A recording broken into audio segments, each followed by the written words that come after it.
Good evening, ladies and gentlemen. It is now 6:30, and I'll call our work session to order.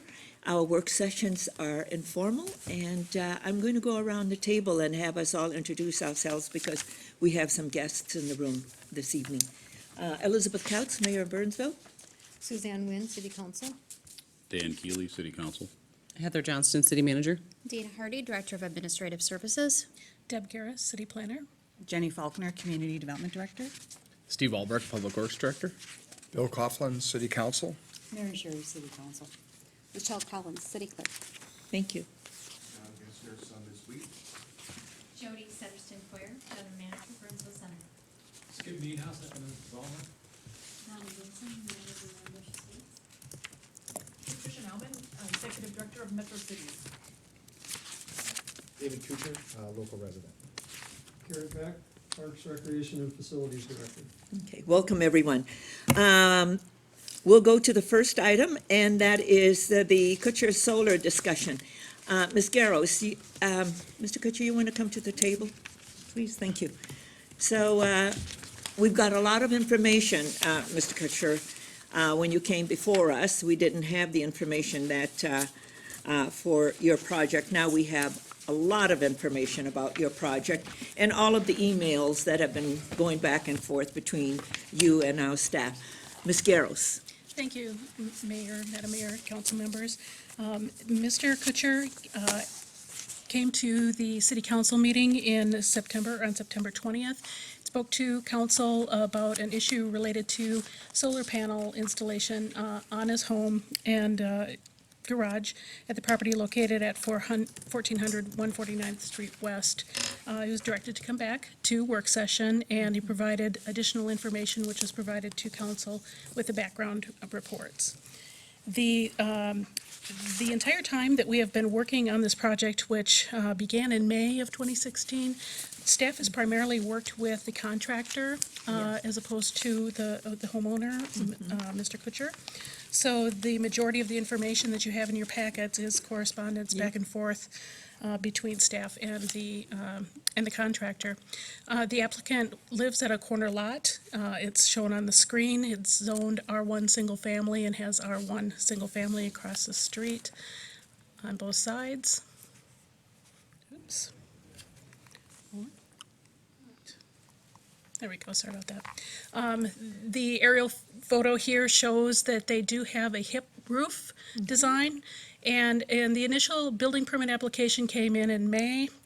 We reviewed it, and the maps that are on the screen show what the initial panel layout was, basically for 28 panels, both on the roof of the home and the garage, and they are in a stepped pattern. And what I mean by that is if you look at either side of the triangle, if you will, you don't have a straight angle. And so in our comments, the staff review, what I did is identified that they would need to modify the solar panel arrangement to meet the ordinance standard, and that is specifically that the panels need to be uniform to the slope and proportions, and the array needs to match the shape and proportions of the roof that it's on. And because these were stepped, we indicated that as a staff, we could not approve the building permit.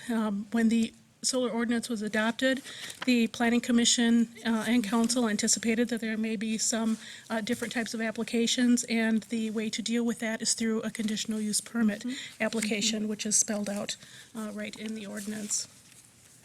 We had indicated the screen shows a picture, a photograph on the bottom. This is one of the photographs that was reviewed at the when we were developing this particular ordinance. We did a very extensive review with 3 different work session meetings, 2 with Planning Commission, 1 with Council, and then we had 2 meetings to cover public hearings to develop the ordinance before the Planning Commission and Council. So very extensive review. One of the main criteria that both Planning Commission and Council were concerned with is how are these going to look in the community. So this particular photo does show triangular panels on a hip roof, and that is the what we had suggested. The consultant then indicated that they were not interested in going through the conditional use permit process. It was going to take time and delay their project, and they didn't feel that they should have to pay the fees associated with the conditional use permit process. Just go back because there's a email on Monday, June 6th, where he agrees to go to comply with the ordinance. Yes. And at this point, we had identified for him that if you don't want to go through the conditional use process, we came up with the idea, is there a possibility that you can do a faux panel? Yeah. Like a faux triangle panel, because they're saying that these were going to be expensive. And yes, the applicant said, yes, that's something that we can do. They provided information that they would order the dummy panels and put the appropriate connections on the roof, and they submitted this plan, and this plan showing the triangular units is the plan that's attached to the approved building permit. Then later on in the summer, this is getting to the end of July, we received an email that, from the contractor, again, that they're in the process of completing the project, but they've found out that doing the faux panels is going to be expensive, about $900 per panel for this project, about $3,600. The permit value for the total solar panel installation is $25,700. The triangular panels then would be $3,600, or about 14% of the total job value. And this is today what the applicant's home looks like. You can see that the panels are in a stepped array, and then there's also the continuation of those attachments to attach the other panels, but they don't want to do that. This is just another view from the front, and then the garage, again, the stepped panels. The applicant, Mr. Kutcher, did provide the council with some background information. This is an installation that was done, I believe, in the city of St. Paul, which you can see in the upper part of the screen. And this is another installation that was done in Bloomington with a very similar array pattern that is on his home. At this point, the applicant would like direction, and staff is also seeking direction from council as to how to proceed with their building permit. We've indicated to them that there are 4 options from a staff perspective. They can either construct the array as per the approved permit, and that would include those triangular faux panels. They can do nothing at that point. Once the building permit expires, which would be January of 2017, then there would be a code enforcement process that would be involved. They can make application for the conditional use permit, and staff did provide all of the materials to do this 3 different times since May. Or they could make application for a zoning ordinance text amendment. We did advise the contractor that the city adopted the ordinance in March, and part of that review, the Planning Commission It's in wants to March. review it March of 2017 in a year, just to see how and what issues may or may not arise with it, and if changes are needed in the ordinance. I think with that,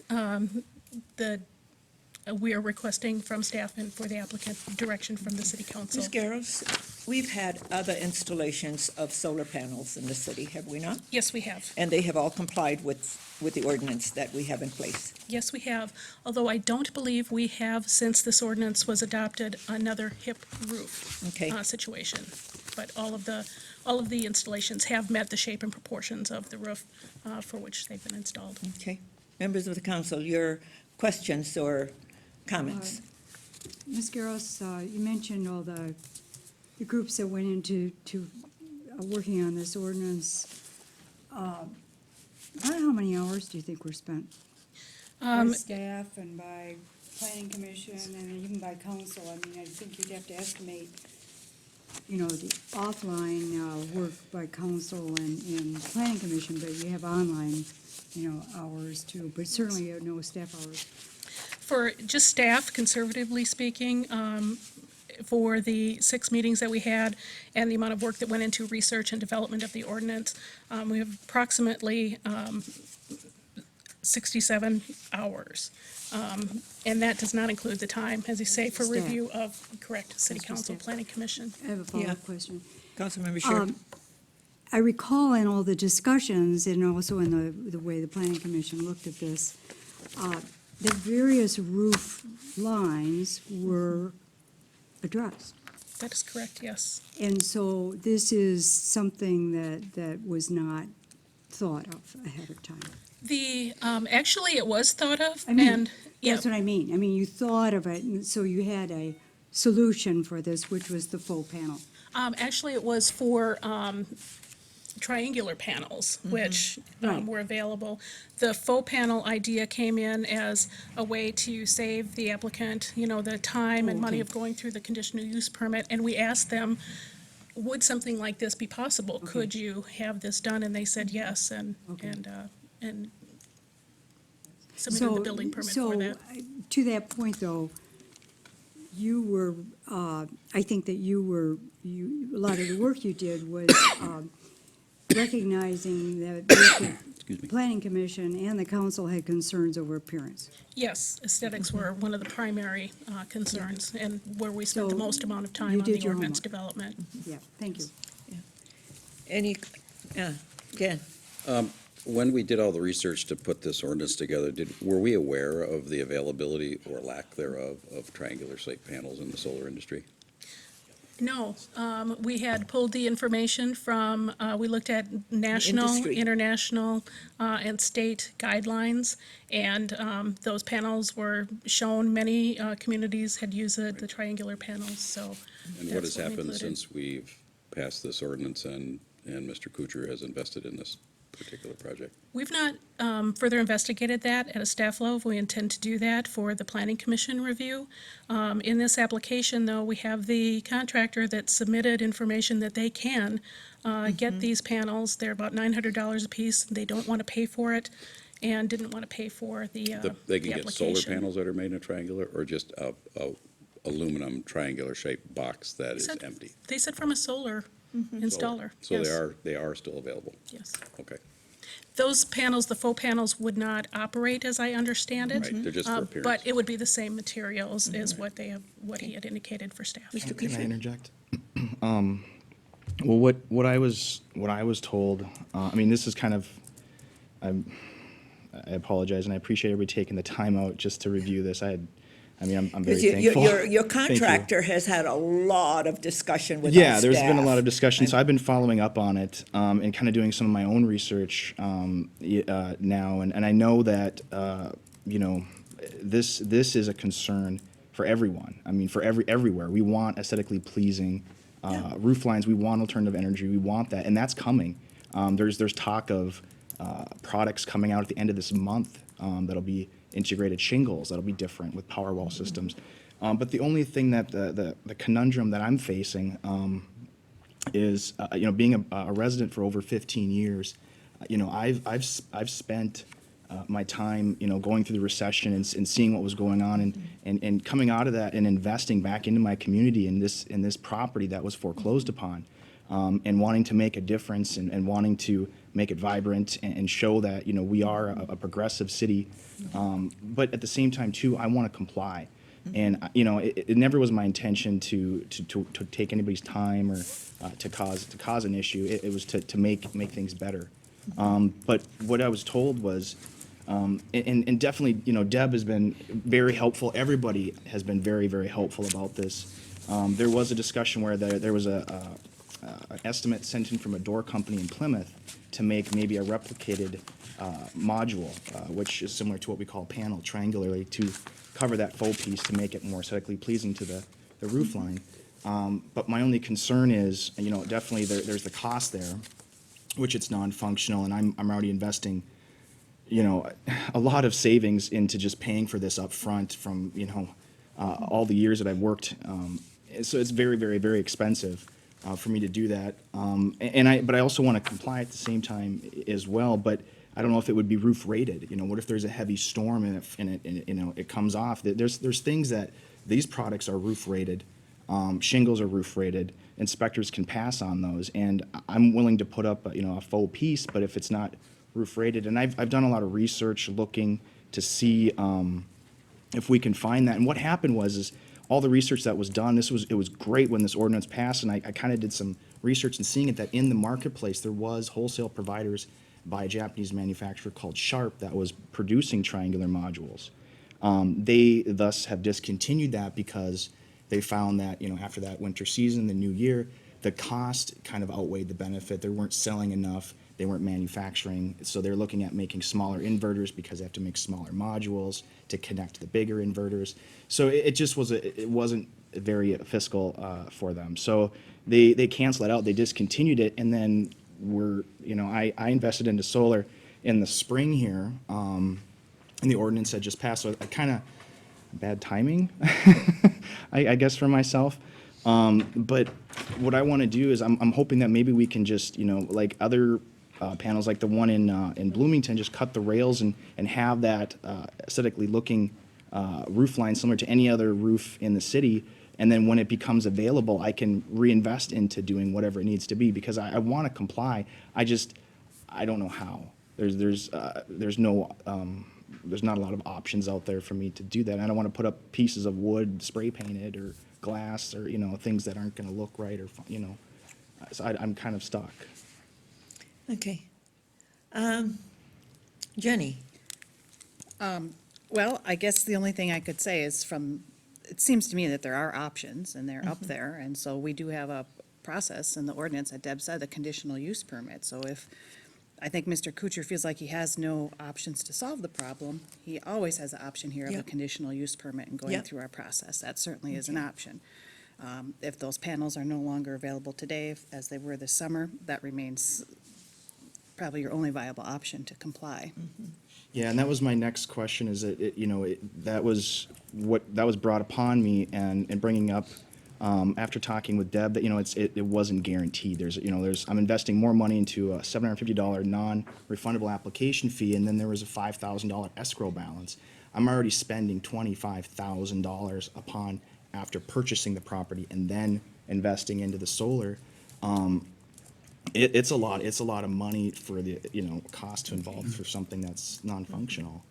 I'm going to go to Bill, and then, because I see some options open here for you. So it's $700 and a $5,000 escrow. We can talk about the escrow, but you're going to have to, because we've done waiving the escrow fee in the past. So, but the thing is, we want you to comply. Right. The As do thing I. is, when I read through all of this, probably you were not well engaged with your contractor. And this has happened in the past when owners are not engaged with their contractors. And then it goes on, and they want us to fix it. And that's just a few months ago, we went through this same thing. Bill? Yeah, my position is one or two. You're an engineer, I'm a lawyer. If anybody understands that there are, a certain set of rules and requirements at the time, quite honestly, you gave, and maybe to your knowledge, it was the whole story when you presented it in the beginning, but it ended up only to be part of the story, because the story is a different story than you presented to the council recently. So it's not that I'm not sympathetic to your financial interest, but again, the facts are the facts, and that's how I see it, so.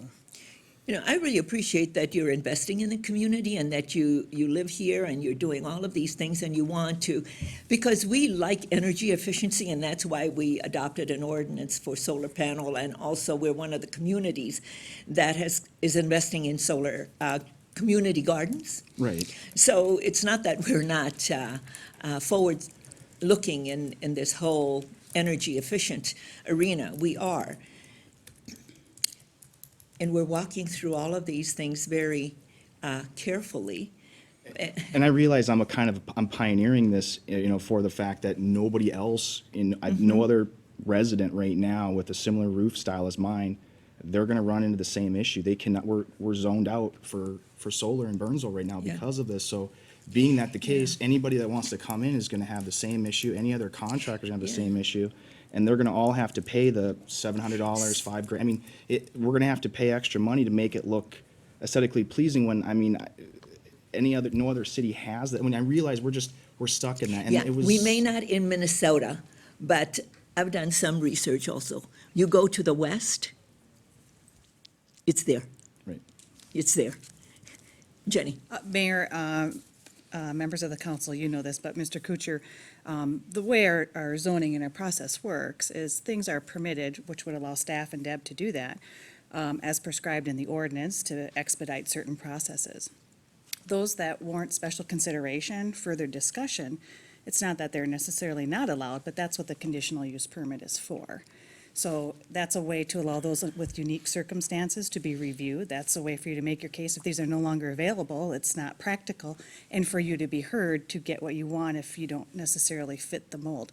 And we have lots of different ordinances where conditional use permits required. One of them is metal roof that we did probably 2 or 3 years ago, where a lot of the standing seam roofs also require a conditional use permit. You know, it comes to aesthetics and what the expectation is for the community. So I want you to know this isn't the only thing that a conditional use permit is for. There are lots of things that we would have that tool to use, and there are certain standards that the council says this is okay if you build it this way, it's administrative, that's great.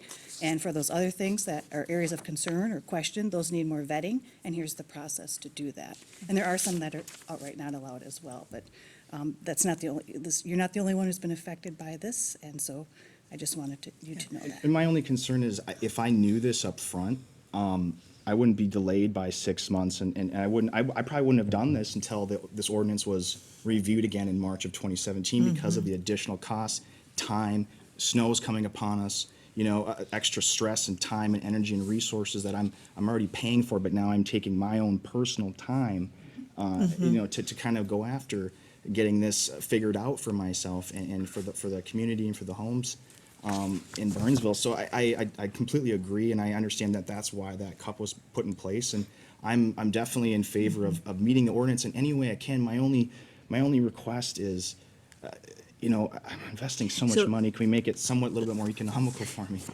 Deb, can you please pull up the photo of Mr. Kutcher's house? This is it, right? Yeah. So you're saying to cut off Yep. these and just have it, Yes, just Sit like the this one way? exactly, just like the one in Bloomington. If we scroll back yeah, up to we that. looked at all of those Yeah. things when we did our ordinance, because we're looking at visual appeal, Right. and we saw some of those things. Right, and the We had a reason why whole lot these- of pictures that we looked at. Yeah, and these are recent installs from just, you know, a couple months ago. And as you can see, this was, actually, I got a quote from All Energy Solar and a lot of other companies I've been in contact with because they don't know really what to do either, right at this point in time. So I'm kind of, you know, they are able to install in Bloomington with this because it meets it, but we're just kind of stuck in that middle. I probably should have waited until March to invest into solar, but I didn't know this up front, and I just kind of got. Yeah, you trusted your contractor. And I always say to people when they come before us, stay engaged in the process. Right, and everybody And I make talked- sure you yeah. understand Yep. what's going on, rather than giving away all of that authority to your contractor. Because now we're trying to fix it. Mary, did I see your hand Well, up? Only to the point that when we were drafting the ordinance, this is exactly the look we were trying to avoid.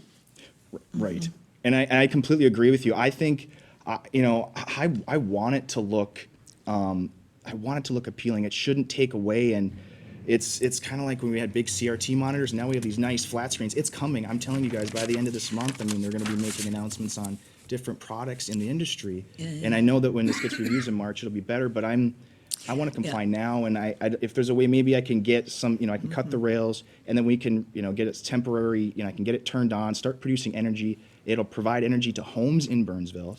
No, we understand that, because, let me tell you, Mr. Beck is sitting here. We went through the whole thing with regard to solar community gardens and what that's going to mean. So, and I've looked at panels when we started to talk about this stuff, and this goes back to our sustainability plan. There are products in California, in Arizona, in all of those states where there is a lot of sun, where they have the products. So I've also seen it when I've traveled to Europe, and they even have far more progressive Yes. solar panels that are going to be part of the product line here in our country. And you see it more on the south and western states. Not up here. Right. Not yet, not It's coming. yet. It's coming. Yeah. Yeah. And I'm with you, Mayor, because I'm for this ordinance. I want it to be aesthetically pleasing. I'm with you. And I wish, maybe if I waited a little bit longer to invest in that technology, but it's not in the market yet for me. And I started contacting places overseas in England, across the globe to try to find, options for this. But my plan So is if we maybe- cut the rails, Right. like you're requesting, Yes. will you come back and fulfill the ordinance Yes. next year? Yes. Yes, I will. Yeah, because I want to comply, and I agree with you 100% because we're a It needs to progressive look city. appealing from the Absolutely. curb. Absolutely. Yeah, okay. Dan? Well, I want to back up and clarify something. When we developed this ordinance, I know I was under the impression that triangular-shaped solar panels to comply with our design desires existed. And they did. They did at that time. And I Are want they, them. have you found any resource to be able to buy triangular panels to fill in those slots without Fox boxes, but Right. real panels? Well, the neat thing is that city council and city planning, everybody, we're on the right page. We want this, we're on the right page, but it was discontinued because it wasn't cost effective. Nobody was, ordering them, things like that, but they're By coming. one distributor. Right, and then so they discontinued, but Is there other distributors? The I've question is. checked everywhere. Madam Mayor, Yeah. members of the council, I would say staff has not looked into that. So the answer to the question is, we don't know. We don't know it. We don't Okay, know. so- No. So otherwise, we wouldn't be sitting here. If they were available, if you found them, you'd be installing them and fulfilling the obligation of the deal. You ran into a problem finding triangular panels, so then the only option was CUP and faux panels. Correct. And what you're saying is, this is all that the industry can support right now. There isn't an option to put up other than a faux panel, which I think is a waste of money. Correct. So, but it's because it's purely for aesthetic and not functional at all. And it might not be Inexpensive. My concern is too, is it's not roof rated. So let's say a high wind comes in on that corner, rips it off, it goes, it's not there. So what my contention is, we, cut the rails, make it look, like it would in any other array, across the board, and then we revisit, when it gets revisited in March, I would want to comply at that time and put up whatever else I can do. If that means I, put in a different system or, whatever I can do, but So what I'm hearing you say is that if we allow you to operate, you will comply come spring. yes. If the technology is there, if the products are there, yes. I would ask you to do your research and to look at distributors out at the West Coast, Yes. down in Texas, Yes, and states down south where there's more sun. Correct. Because it's there. So in a Right. sense, what we're doing is allowing him more time to come in compliance, to find a vendor for the pieces that are necessary to make it follow the hip roof. and then we That's could really leave. what we're saying. What we're saying is, yeah. So Jenny, and then I'll Madam- go to Mary. Madam Mayor, I believe what Mr. Kuchar's asking for is for you to authorize staff to sign off on a building permit. Yeah. And the challenge with that is, we're going down new territory here. That's right. The council usually doesn't weigh in on building permits, No. which is, I'm And very that's why I concerned was going to about. come in with Joel looking at all of this and having Okay. a contract. Well, even at that, we do have a process in place called a conditional use permit. And if you want to grant him a conditional use permit with a condition that he come back in and comply at a certain date, that certainly is one works, the option. conditional use. The other Yeah. option. Without a fee. The other Yeah. option is that we hold off on the permit and just wait until Planning Commission reviews this in March. That won't cost him anything. You can certainly direct staff to hold off To on the delay. enforcement, until April Yeah. or May. So those I see as the two legitimate options Yeah, to that consider. works. Would it work for you to delay? No, it would not, because, I mean, it basically sale proofs my home at this point in time as well. Also, you know, for me, I'm wasting energy on the technologies is sitting there and it's just collecting dust. I mean, it's not being utilized and I'm not producing Okay. power for the So community. for him Yeah, I'm gonna turn it go to on, we Mary have and then to I'll come give back. a- Well, okay. Mary? I think Bill and I are both doing the same thing. I just Googled triangular panels. They're out there. Yeah, I know, because I did too, and, I mean, it's out in the West Coast. Are they low voltage, high voltage? I mean, I don't know, What- but. what I mean, manufacturer? honestly, and I apologize, I'm not the I- solar contractor. I I just, think it's a problem, you have a problem with your contractor, not us. but any other contractor though, in like showing in the previous examples here, and because I proposed two different, I went with, you know, all energy solar, which I know the city's worked with plenty of times, and that was the only other project that was done here in the city in the last year, but it wasn't on a roof style like mine. And so that's how it was able to comply with the ordinance. But I did my research, but no other contractor would have, everybody had the same issue basically. So coming into the city to try to do this at this time, it Yeah, just, I'm gonna go to Dan and then I'll come to Bill. Well, I think we have a resident who's investing in the house, he's investing in solar, he's investing a lot of money, and he needs time to find the right contractor to be able to fill in those missing pieces. And if we issue a CUP at no fee to give them the ability to do that, to issue the building permit with a stipulation, so there's a condition that it comes back within a specified period of time to remedy those missing triangles, I don't see why we would not grant that. I don't understand why we would penalize somebody for doing what they're doing, Okay. or Bill? trying to do what they're doing.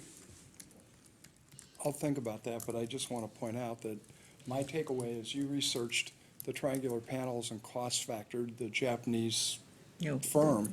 And, you know, again, I'm not, I don't know. I mean, high voltage, I don't know, but just in a 10-second research, and they may not apply or not, or whatever, I found triangular panels. So, again, I did too.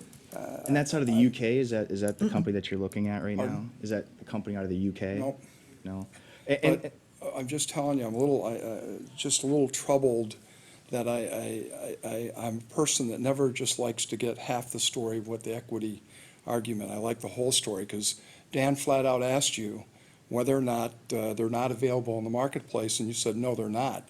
The real story is, you researched and again, I'm not saying I'm not gonna ultimately agree with Dan, but I want the facts on the table that, And I'm fine with that, and I agree with 100%. The thing is that what happened is, if we look at the previous installs, like the ones in Bloomington, one in St. Paul, very similar to I my. don't- No, That's not what this I'm is saying. Burnsville. Right, but the thing is if they were there when this was put on, you know, we would have been able to comply. And again, you know, I didn't know this until this was kind of brought upon me. So I'm Okay. kind of coming into this. I'm trying to bring it down to a resolution here.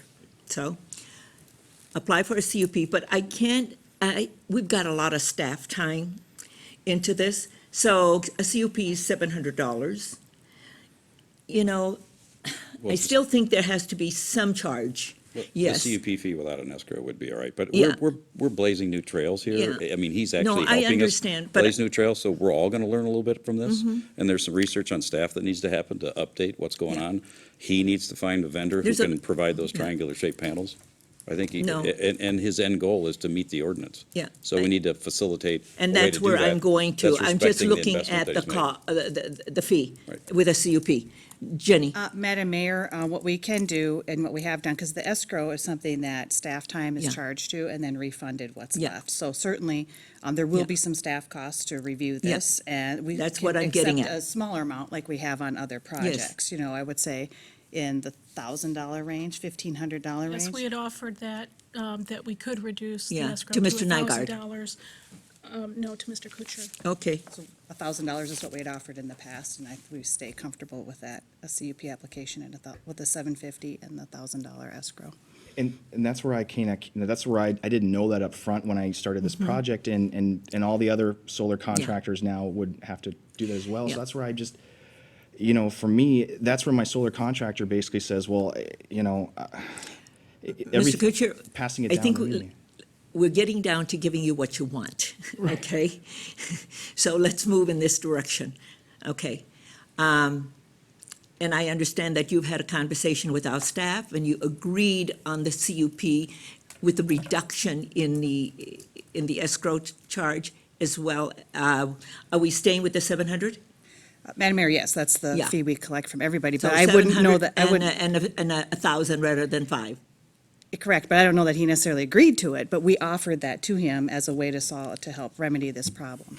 Yeah, when that was presented to me, I was told that that wasn't a guarantee and it was a non-refundable fee. And so I'm going, well, now I'm, investing even more money and delaying. And so it's been very, it's been a Okay. learning for me. Is it all right to go down this road so you can complete your project on your house I would love with to. what but staff has offered you? Correct, and I'm with that, but then it puts me in a situation with my solar contractor. It's going, because I was under the impression it was $60. Now, they're saying we won't finish the job unless you cover whatever is going on with city council. So I don't want to end up going into court over this.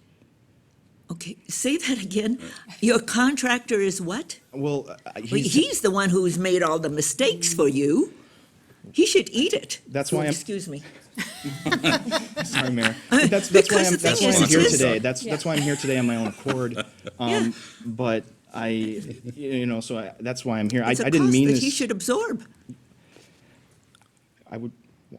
I don't know who's responsible for that, and that's, Oh, we I got think you are the emails. applicant, really. Actually. We have emails that says that he agrees to all of this. I just need a clarification, is Yeah. it 700 and 1,000, and not 700 and 1,500, is that correct? 750 and 1,000. No. So it'd be Sorry? It is 750 for the application fee and then 1,000. 1,000. 1750. I'd be amenable to that with a cap for Yeah. that. And then staff and Joel can look at a contract that'll bring you to compliance in the spring. And I think that you mentioned something, Mr. Kuchar, there was no guarantee. In this scenario that we're laying out, they're more of a guarantee. In other words, Yeah. you're paving the path to get more time to complete the triangles. As long as he agrees with it. In other words, Exactly, doesn't, right. it'll For be a the- condition for the CUP that you have to and the do it, reduced and escrow. It'll cost you money for the Yeah. contract, but Yeah. Yeah. that solves at the cheapest part, the Yeah. error. And when you go before the planning commission, they will have all of this background information. And our staff will work with our attorney to make sure that we have a contract that come spring of 2017, you're in compliance. yeah. and- Does that make sense? That makes sense, yeah, and that's why I was really thankful for having this meeting, because, it was nice enough that that option was presented to me, but at the same time, too, I was also made aware that, it wasn't guaranteed, so just being able to Well, have this now you forum- know. Now you know. It Right. will- Because we're the Yeah. decision makers. Right. Yeah, You're still going outside of the normal ordinance, so there's Yeah. still some fees. They're being reduced. The door's Yeah. open now to complete the project, Yeah. give you the time necessary. And Get we your waive- permits, you can turn it on, use Yeah. it. and think we've it- waived the escrow. Well, I mean, down to 1,000. So instead of 5,000, so you've got a So lot today. $1,750 A lot. capped. Yeah. Heather, did I see your hand up? I was just going to sort of Clarifying? encapsulate what I'm hearing, which is that the applicant will pay the fee of $750, will have an escrow of $1,000, and that the goal of the council is to have him comply with the ordinance by spring. Is that correct? That's right, and there will be a contract. The and Joel CUP will act yeah, as the contract, yes. Yeah. But if there's something else that Joel would think that needs to be put in place, then I would say that needs to happen. Let's talk about realistic timeline, because we're kind of just throwing out spring.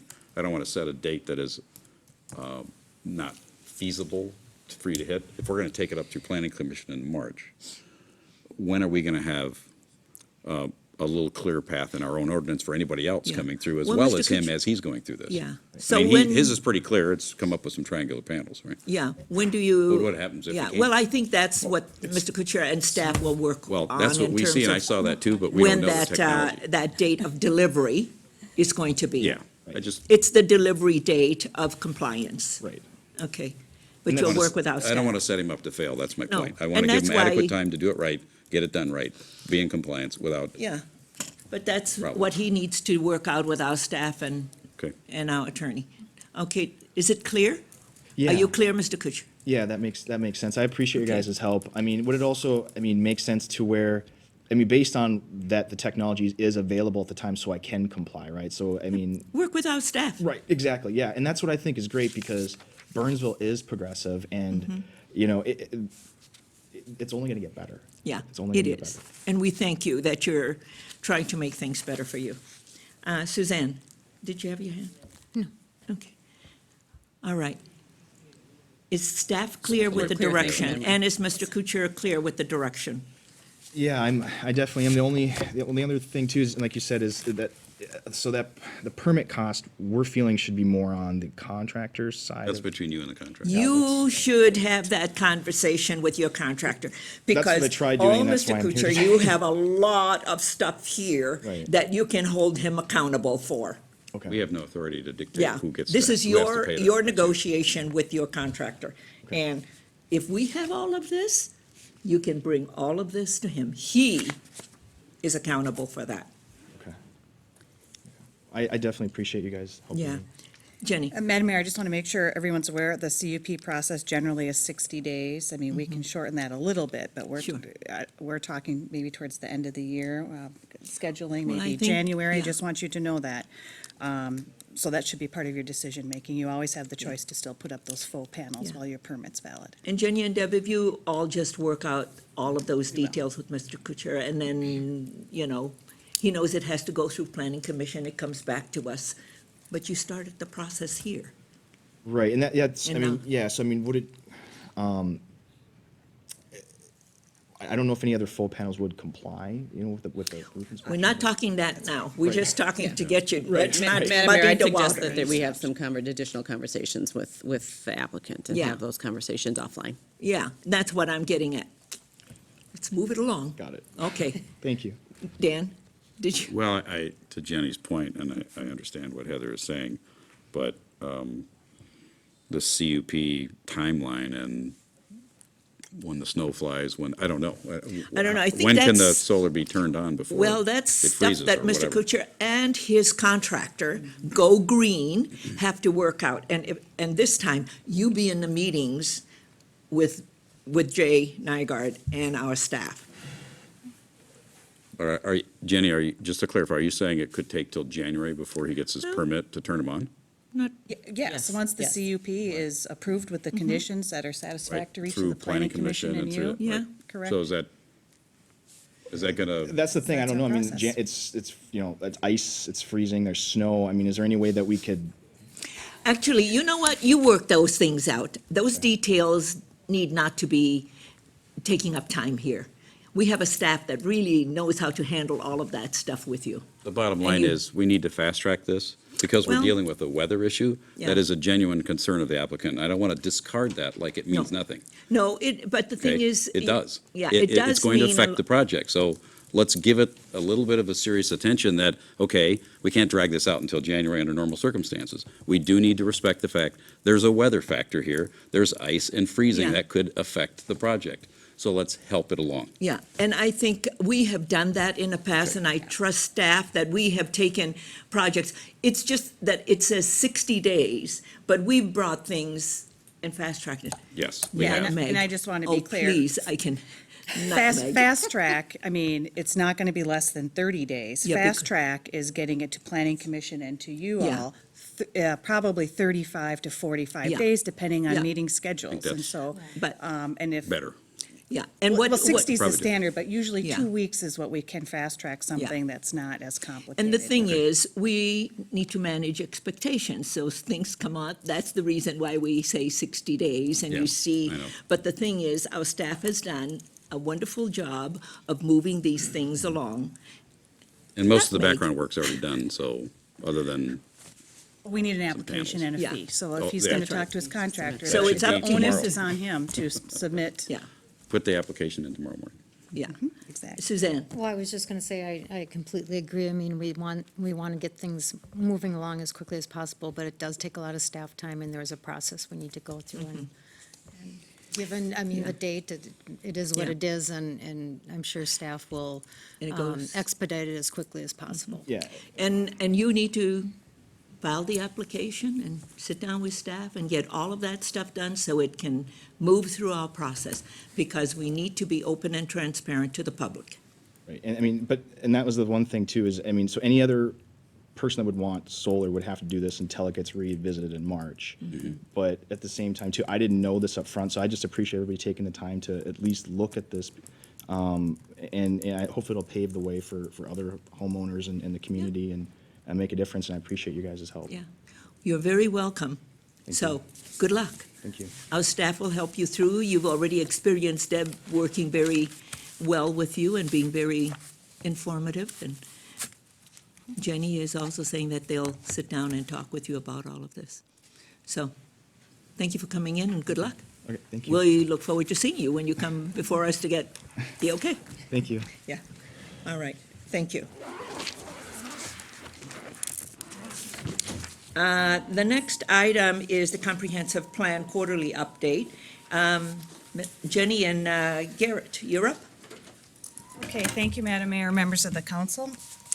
This is the first of several updates that we're going to provide you. So I'm going to go through the general high level of comp plan, and then Mr. Beck will cover the Parks Master Plan process with you. So we just want to check in with you and let you know what we've done to date and make sure you're in the loop on our process. So far, we're working with our planning consultant. We've reviewed all the chapters in depth with the various departments here in City Hall, and have an understanding they do of what needs to be updated or added, new information, et cetera. So that plan of work has kind of been laid out. We had our first advisory panel meeting in July, and that was an introduction to Comp Planning 101, I would say. Wasn't a very exciting meeting for the panel, but they do understand the significance of the comp plan. And we also put together a Wordle, and I put this in here. I thought you might be interested in this. Yeah. Asking what 3 words best describe Burnsville, and these are the words that come up: diverse, vibrant community, great location, opportunity, redevelopment is kind of the most common words as we went around the room, and people talked about what they think of when they think of Burnsville. I like the fact that mature is really small. That means not too many people have that, so when you put these wordles together, it's how often these words come up. So diverse came up a lot, Yes, I know that. and It's vibrant a- community, and great. I thought great was really good. Yeah. Was yeah, significant. Great, and It's vibrant. diverse in many ways. I think that meant different things to different Right, people. yeah, and not only- just demographics, right, but a lot of things. Also, the advisory panel then met on September 19th, and then they spent a lot of their time talking about the focus areas, or the 4 focus areas that we're concentrating our efforts on: our aging industrial area, the kind of the Lark Industrial Park, heart of the city. What do we do with what's left there and what's to come with the BRT stations, and transit-oriented development. BRT is bus rapid transit for those watching. And then started to think about the Minnesota River Quadrant, and there was discussions, I think, that we've had here with you all on kind of phasing of redevelopment, what happens when, based on some large land uses coming to an end. So they're just getting into this discussion. On the public engagement side, our website is up and running, and certainly you can go to that under the planning department and navigate to the 2040 comp plan. We have a survey information where the public can provide answers to 3 general survey questions, very open-ended, which is what makes it interesting on the different comments that we get back. We have been at, our consultant has been at community celebrations, International Festival. They were at Fire Muster getting community input on the vision of the city, engaging folks, sending them to our website. Night to Unite, I think we handed out 1,000 cards at all the different parties, and we're trying to get as much input from the citizens as we can. So we have a communications plan. I said I would hand out the whole thing. It's 6 pages, but I had a 1-page summary that Regina put together. But one of the next things we're going to be working on with the Parks Master Plan is putting some information out in the lobby so that it's here with some cards for folks to stay engaged. People can also sign up and get updates on meetings and public meeting notices. We had someone from the public at the last advisory panel meeting who's just curious about what's going on. We also were at the International Festival, and I already mentioned that the parks planning process is underway. So nothing to report back to you at this point. I have no deliverables as we're just getting into this. This is what's happened to date. We've got continued public input. We'll be making a stop at the mayor's CEO group in December. The display in the lobby, like I talked about. Our consultant and staff will be doing a charrette exercise next week. That's a big planning term, but what that means, it's like really a those charrettes. brainstorming of what opportunities exist, kind of no holds barred. What could Yeah. it be? What could it be if there weren't any constraints? And so that's a 2-day exercise that we'll be going through, a visioning. Yeah, that was very well done too when we did Partnerships for Tomorrow. Those charrettes, we got a lot of information out of those charrettes. Excellent. We're looking forward to that and then getting into that with the advisory panel. Good. Next advisory panel meeting then is on November 7th, and then I'll be back here before you in January, letting you know kind of what our progress has been this fall. Can you talk more about the charrette exercises, Jenny? Are they, so it's 2 days and that's with the group that's, It's 2 days. It's with staff, not the advisory panel. It's too Oh, much it's of a just- challenge to get them all together for 16 hours. It's 2 8-hour days. Engineering staff will be there, and SEH, the consultant working on the transportation aspect of it. EOR, our sustainability consultant, will be there with Sue Bast, our sustainability coordinator. Of course, the planning staff will be there. Economic development will be there, along with our planning consultant. okay, so this is only internal. Correct. Correct. Is there an opportunity for the public to weigh in? We will have it on the website as we have all the other advisory panel meetings. We'll be sharing this with the advisory panel, getting their input. Certainly, it's part of the process.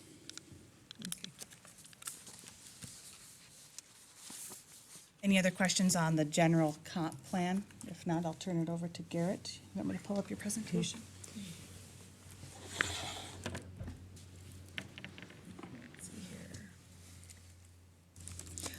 I have a question. When you were talking with the panel, Yes, ma'am.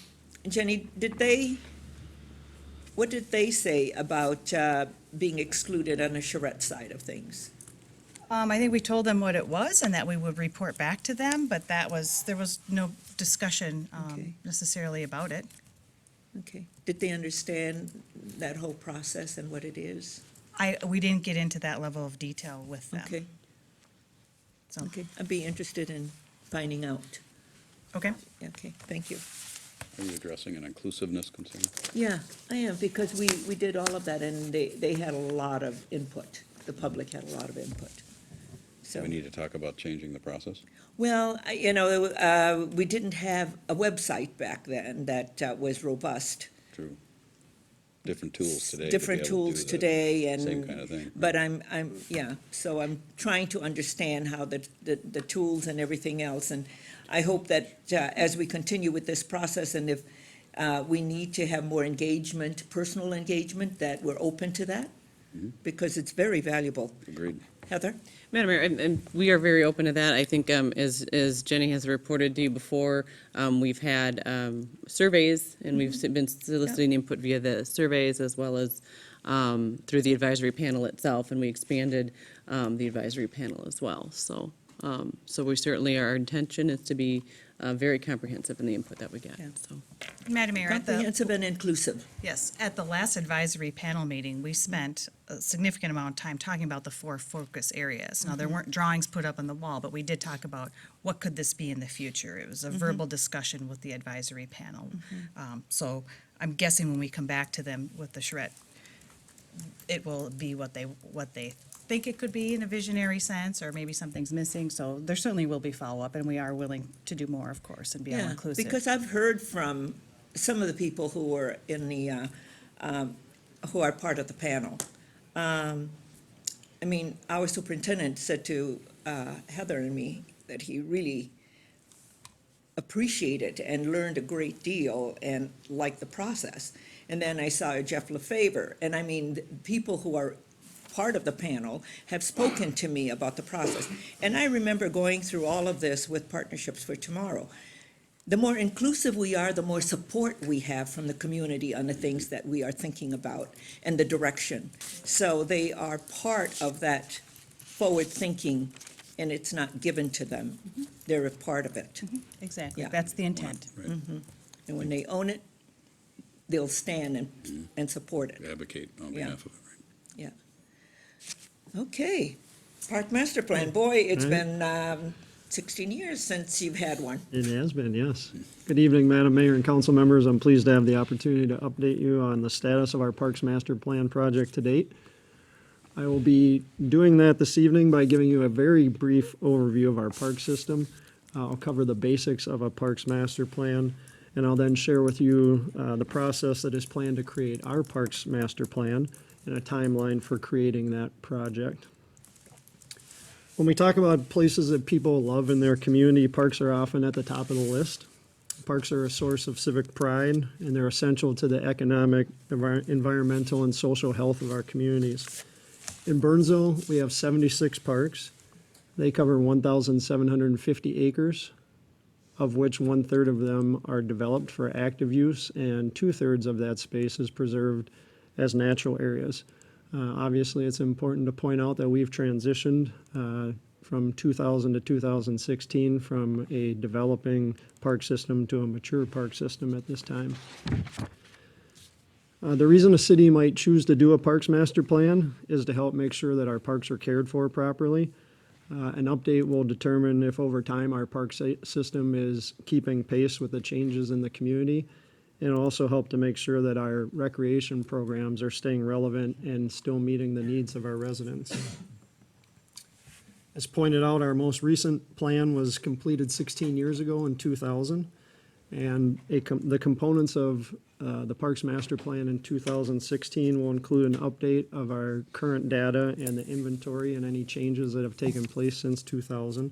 It'll review our current demographics and local and national trends. A key component, obviously, will be to have as much diverse public involvement in this process as possible. Once our consultant has collected information, that'll help them to prioritize the demands and needs of our system.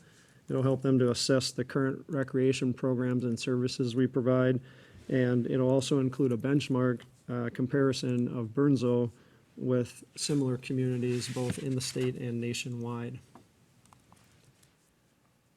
Most importantly, this document will help guide us on how we use our limited resources and through making decisions on future development and redevelopment of our park system, addressing our ongoing maintenance needs that we have, and the types of recreation programs and events that we offer, making sure that they are meeting the needs of our community. In September, Council authorized this project and approved a contract with Confluence. Confluence will be working in conjunction with Pros Consulting, who will be assisting with the recreation analysis. This group has recently completed a Parks Master Plan for the city of Edina, and they've also recently helped with a portion of the Minneapolis park system. Staff went to work immediately in September after the consultant was selected and the project was approved. Similar to how we've handled the Phase 1 facility project, we established a core planning team. The purpose of that team was to work with our consultant to establish roles and responsibilities of the consultant and staff, identify communication options that will allow us to engage as many residents as possible, to establish a website so that we can collect and store all of that content, and then identify all the existing data that we have that we can pass on to Confluence to help them with this project. One of the first things that the core planning team did was we worked with the consultant to establish a Burnsville resident survey. That is an active survey at this time, and it includes 20 total questions. 15 of those questions are related to parks and recreation activities and facilities. 5 of them are optional if the participant wants to share basic information so that we get a feel for who is responding, and it'll help us to make sure that we are reaching a diverse population overall. And if we notice it's more coming in one area, we might want to focus where we do certain meetings and whatnot to try to collect additional information from other populations. If you're interested in seeing that survey right now, that is the website location that you could go and take it at this time. Staff have forwarded relevant data, which is going to allow Confluence to analyze our existing natural resource, park and recreation, trail amenities, et cetera.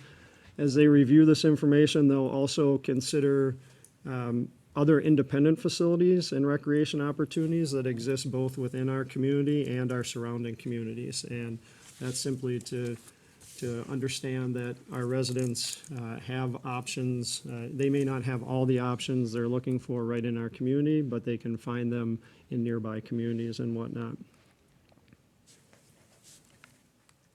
Phase 2 is all about public involvement.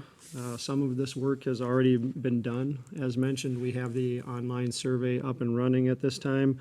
It's being promoted through a variety of print, electronic, social media options to guide our residents to that website.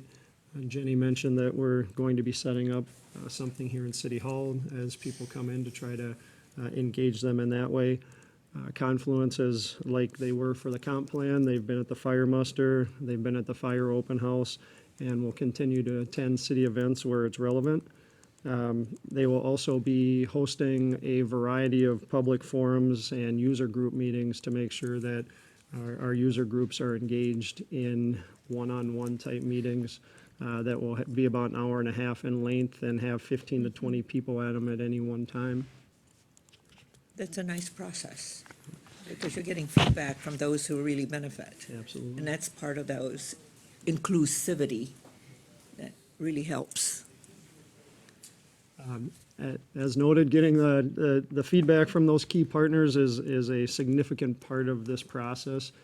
This slide here just gives you a sample of the list of organizations that we'll be working with our consultant to make sure that we reach out to and try to engage as many of their participants in the process there. Throughout the process, we'll be working with our consultant to keep data and important information updated on the Parks Master Plan website. And as we near the end of this process, we'll work with the consultant to present a draft update. That update will include a report of the current status of the park system and any of the needs that they've identified.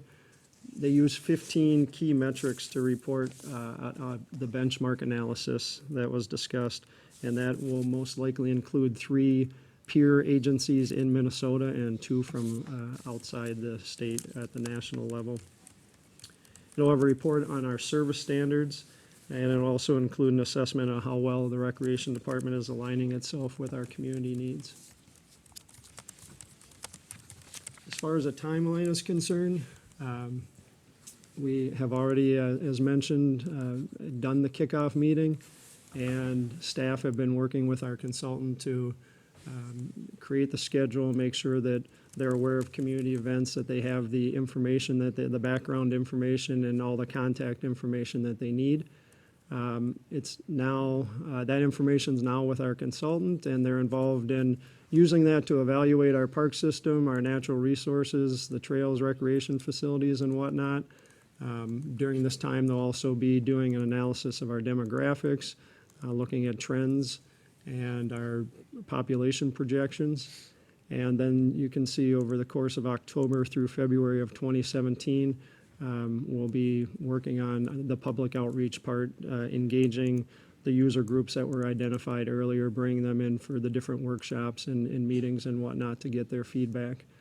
Once that's all complete, we hope to be back here to give you that draft update that was discussed. After that meeting takes place, we'll listen to feedback, consider plans, revisions that may be needed at that time, and then ultimately come back with what we would expect to be a final presentation. Okay. Questions for Garrett? Sounds good. Very nicely done. But one of the things when you're giving our consultants the complete inventory of our parks, because I've gone around to our neighborhood parks. Some of our neighborhood parks are really in dire need of not just updating, but replacement. And I know that's probably in your capital improvement plan. But the thing is, what does the neighborhood look like now, and what is it going to be 10 years out? Because I remember when I moved into our neighborhood and then our neighborhood park, and we were all younger family. Then there was a transition in the mid-90s, but now I go back to the old neighborhood and they're all younger families again, which is what we want to see. Yes. Yeah. But the thing is, what is the park like? And of course, there are new trends for these neighborhood parks. And technology has also brought in something different for these neighborhood parks. We'll be sure to Yeah. discuss that with our consultant. Thank you. And I saw all of the folks who were engaged at the fire open house. Well, I saw a lot of dots in one location. Yeah, I know which location you're talking about.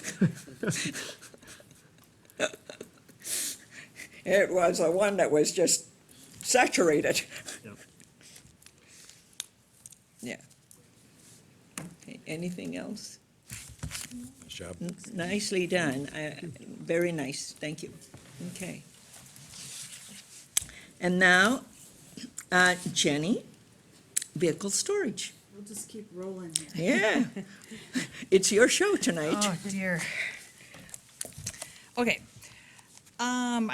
You have a lot of information in your Yeah. background, so. Very nice. I'm going Thank to you. try to be as succinct as I can in my presentation. If you have questions, ask them to me as we go along.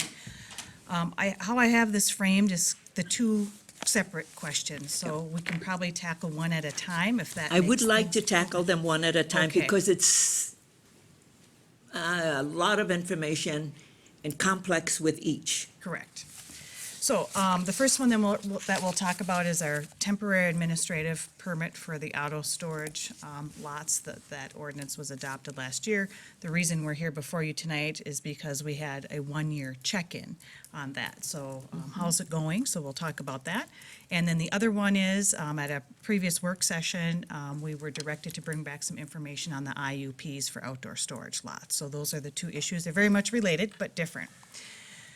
So starting with the temporary permit, if you all were here, I think we remember the intention of that was to provide an administrative solution, some temporary relief for our car dealers, to have places to store their cars that were legal, and then also to better utilize our code enforcement resources elsewhere, on something that made sense. So we created the ordinance in 2015. You'll recall, and I did include it in the background, the research that went into it. And at the time, very few cities kind of have a solution that allow auto storage parking in existing retail parking lots. We were kind of out there trying to solve a problem, and we couldn't really find a model. There were some other ones that had overlay districts and that kind of thing, I think that we had talked about last May. And so my recollection also was the reason why we wanted to check in for a year, not only see how it's going, but there was concern at the time about lost opportunities for development. What does this mean? Are properties now going to be storage lots if that's their highest and best revenue at this time? And how long does that stay? What opportunities in redevelopment may be lost? I think that was something that you were questioning at the time, so you wanted to circle back. Also, we have a request as part of this, Burnsville Center would like to continue auto storage on their property longer than the 6 months that the ordinance allows for. So another consideration with that. So what the permit is, in summary, it's administrative, so it doesn't go to planning commission or come to you. It's for a 6-month period in a 6-month period in not a calendar year, but over a 12-month period. It has to be basically in what's considered customer or employee parking, excess parking. And it can't be. Jenny, did we not do that a little different for Buck Hill? Because theirs was really, when we did that, it was only for the summer because Correct. they needed their parking for the winter. Correct, Okay. correct. And now they may need it in the summer, right? That's right, yeah, Absolutely. yeah. So yes, several years ago, I guess, Yeah. Buck Hill came in and got a Yeah. conditional use permit or PUD amendment And to it was store only for cars summer. in the summertime only. So with this administrative permit, this was a way to allow large parking lots to store these cars that the dealers were kind of already storing them on illegally. And the ordinance says as long as it's not fenced, that's what differentiates it from outdoor storage. It's otherwise used for customers, it's flexible space, no structures, no extra lighting added, nothing like that. And it had to be for a Burnsville dealer only. So we've issued one to date. We haven't had any problems. Burnsville Center came in and applied for the permit that expires later this month. And we have had inquiries from dealers outside of Burnsville. Oh, I see you allow all these car storage. Where can I put them? Kind of thing. I want you to know that. I think I've shared that with you in the past. Mary? Yeah, could I interrupt you? Thank you. Could I interrupt you at this point to ask about that? Because that was something, as I was reading the background, because you have dealers who have multiple dealerships in different cities, how do we know that the cars that they are storing here are really from the Burnsville dealership? Is there any way to know that? I mean, short of us spending a lot of staff time going out to double And check. checking all the VIN numbers, right? Yeah, well, yeah, Yeah. exactly. Yeah. I mean, if it's Walzer Honda versus a Walzer Yeah, Honda. so I and mean, St. Louis. you know, I was thinking about that. Anyway, thank you. Go Certainly. carry on. In the one permit that we have issued, we haven't had any problems with that Mm-hmm. I'm aware of at a staff level. That's been just fine. Other than inquiries from other cities, hey, this is great, I'd like to Yeah. do that too, and we've of course told them they cannot. Burnsville Center, as I noted before, would like storage to be year-round. They have a request from Walzer, their lease with Walzer is for 12 months. Okay, Mary? Excuse me again. May I interrupt again at this Sure, point? please ask as we go along. Yeah, thank you. Because the question about Burnsville Center, because Burnsville Center property, as we, Burnsville people, citizens know that, it's not, all of that property is not owned by one. Not CBO. So so who is losing the 26,000? Is it CBL who owns a great portion of the mall, or is it Sears, or is it Penny's? Well, Jody's here from the mall, but it's my understanding based on previous Yeah, Jody, why don't you come Yeah. here and sit next to Jenny at the table, so Jody is, based on my previous communications from the previous director at the mall, it's the Burnsville Center who has made the request, and they are the ones, Burnsville. the lease is with the Burnsville Center. Center. So the cars are being parked in the parking lot area that the Burnsville Center CBL owns, not the area Not- that Sears or not any- Sears. It is on our property, Right. Burnsville Center, CBL's property. We're very cognizant of that it is not on property that we don't own. So you will see the cars in the triangle, Yeah. kind of out by where the Regency school was. Yep.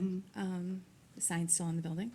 Or on what we over by consider Jarrett. overflow lot, which is very by Jarrett, which is really Low it's grade. tough for visible sightlines there Yeah. because of the hill. Yeah. So it's that little patch or Yeah. that little triangle on the back side of the mall. And so far, we've only worked with Walzer. We really don't have room for any more. I don't know that we would do it with an additional, I don't think we would do an additional one anyway. So we really only have room for one. Okay, Jenny? Okay. Options, and I would say, no offense to you, but I think your predecessor had asked us why they can't store cars from another city. So that has come up, and I I'm just want, neutral. I know, nothing of you, but I just want to get everything out on the table that, I appreciate what you're saying, and that's great, but, okay, so you asked for some options Yeah. regarding both of these ordinances. Certainly, you can rescind the ordinance and then not allow this anymore, and any issues would go away. We could change the provisions if that's something you're concerned about, the duration, how long it's good for, the location, any of the performance standards that you think may need to be changed. Increase the terms to 12 months and then maybe have a 2 or 3 year maximum. You know, we don't know how long this need will be in the auto industry. Yeah. And so maybe it's short-term in 2 or 3 years is what a property owner could get, and there's a max on that. I'm just throwing out some ideas. Yeah. Can I interject? Yeah, Jody? Sorry. Well, you can just look to me and raise your Yeah. hand, and I can recognize you. Yes, Jody? So the camera will get. Yeah. Kind of new to this.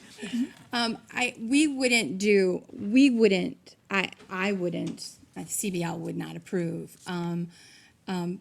To go a 2 to 3 term years. on that agreement any longer than 12 months. Yeah. We look at that as temporary if it's 12 months or less. Yeah. And we, in that agreement, call for a 24 or 48-hour turnaround, so the Mm-hmm. landlord, CBL, has the right to call that agreement within 24 to 48 hours, depending Okay. on which agreement they sign.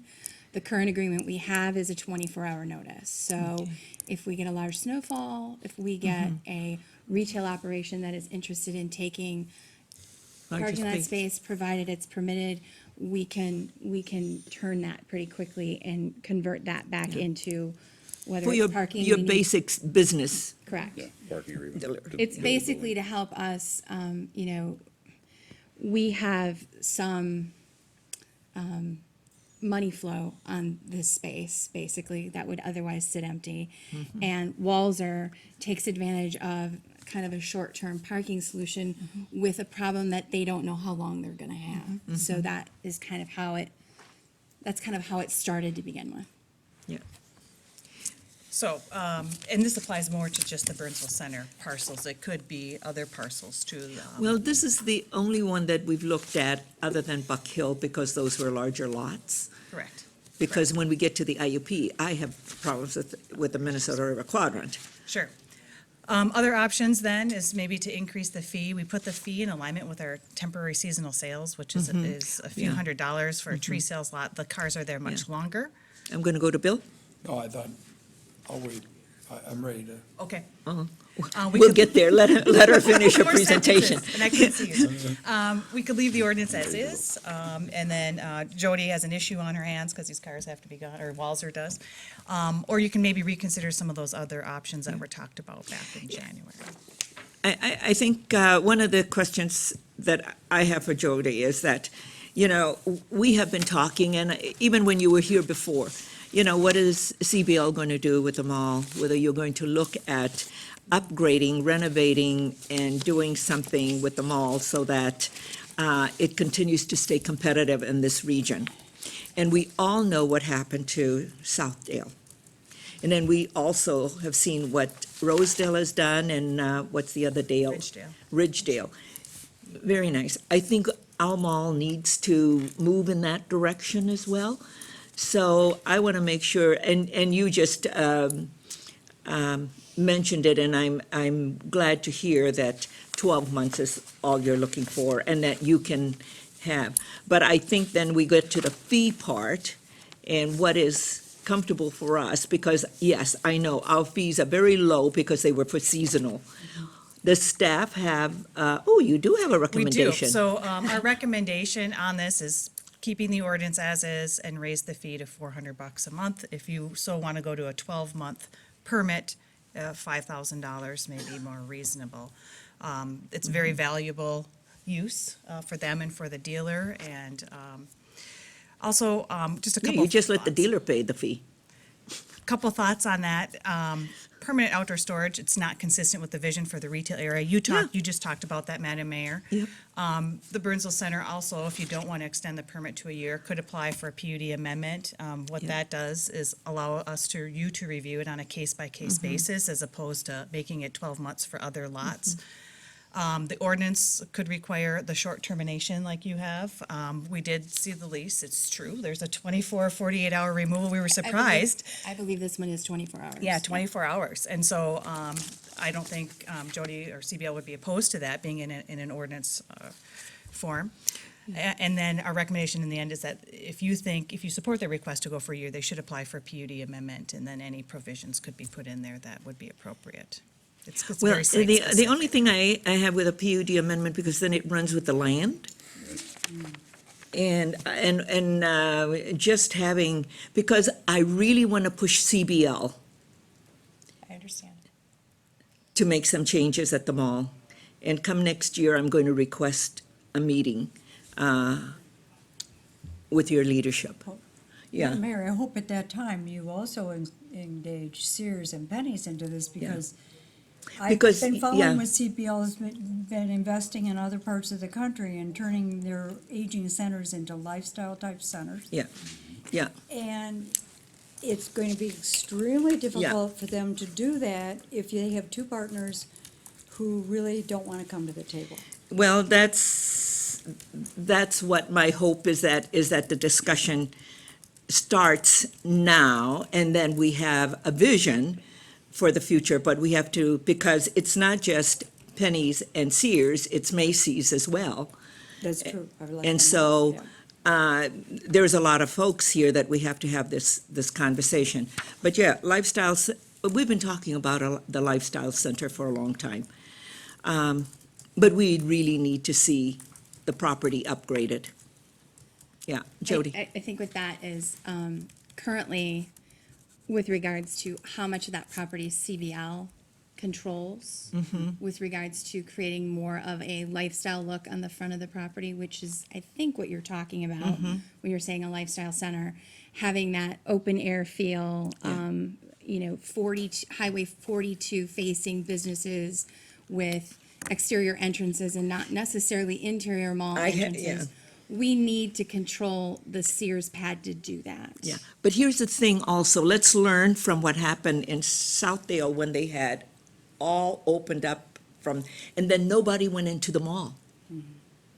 We need to make sure that we drive that traffic into the mall and that they just don't come in and go to the retailers that they need and then go out, and then there's darkness inside.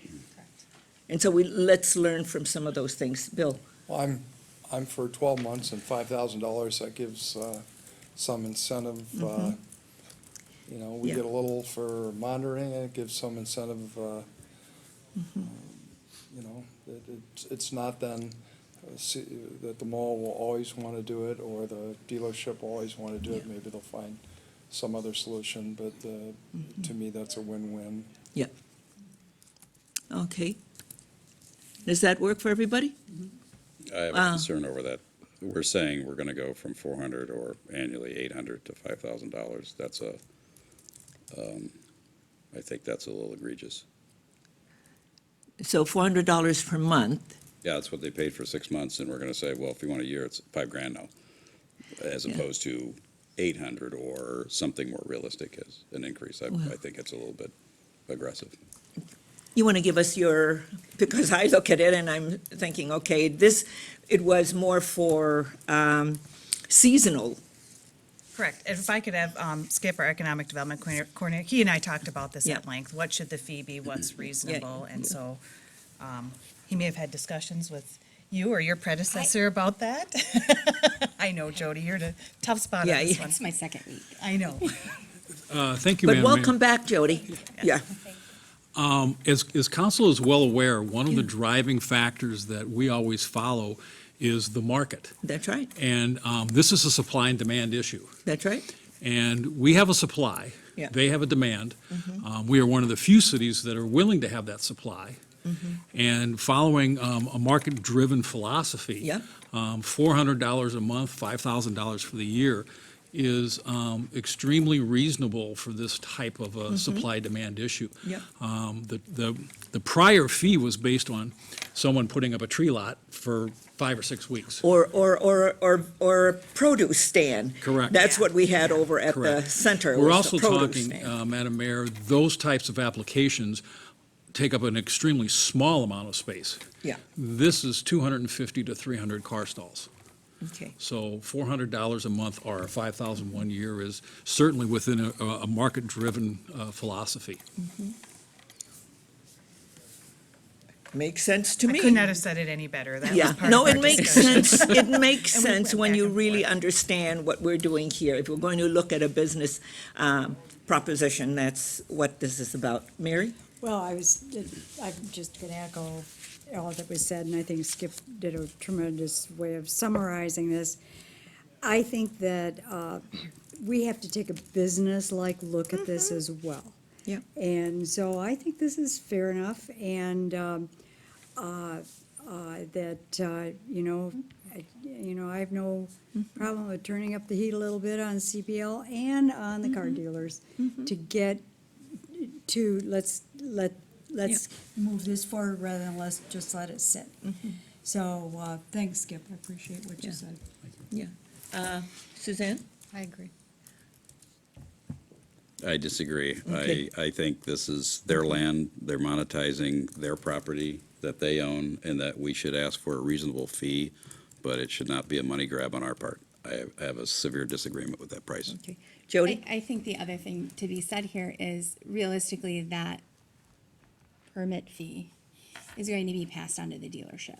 So the dealership is going to then make a determination as to whether or not it makes sense long-term Yeah. to do, sort of these short-term stints, or are they gonna buy a piece of land and do nothing but park cars on it? Dick Showquist bought a whole big parcel of land for Toyota. Yeah. Well. And gonna be something From the else. standpoint of the someday. lot itself, that piece under the hill by Jared's Yeah. largely is unused. Yeah, Particularly it now is. that we open on Thanksgiving as opposed to Black Friday with the crush. Yeah. It really, we're not at capacity. Yeah. Heather, and then I'll come to Dan. Madam Mayor, I just wanted to clarify if there was, the issue was raised about limiting the number of years that this permit would be available? Well, or it's, are we gonna it's just a do- year at a still time. just- So we'll It's just do only it, 1 year we'll at a time. revisit it every year? That's right. Okay, great. It's a year Just at a wanted to make time. sure. Thank you. That's, I think is clear with everyone that's sitting around. Okay. It's 1 year at a time, and that's what Jody is also suggesting. Okay, Dan? Well, I'll turn the question to Jody. Do you believe that we are pricing the permit and making it difficult to be able to lease that space to park those cars? Because this is no different I than. think it will deter it. In the Yeah. long run, they just. This won't is no find different other than us options. saying, you know what, you can have that pad and you can let that restaurant go in, but you're gonna have to pay us X for us to allow you to put a building on that pad instead of cars on that pad. All you're doing is leasing a temporary, it's no different from the mall, CBL, listing or leasing a space for a modular temporary space inside the mall.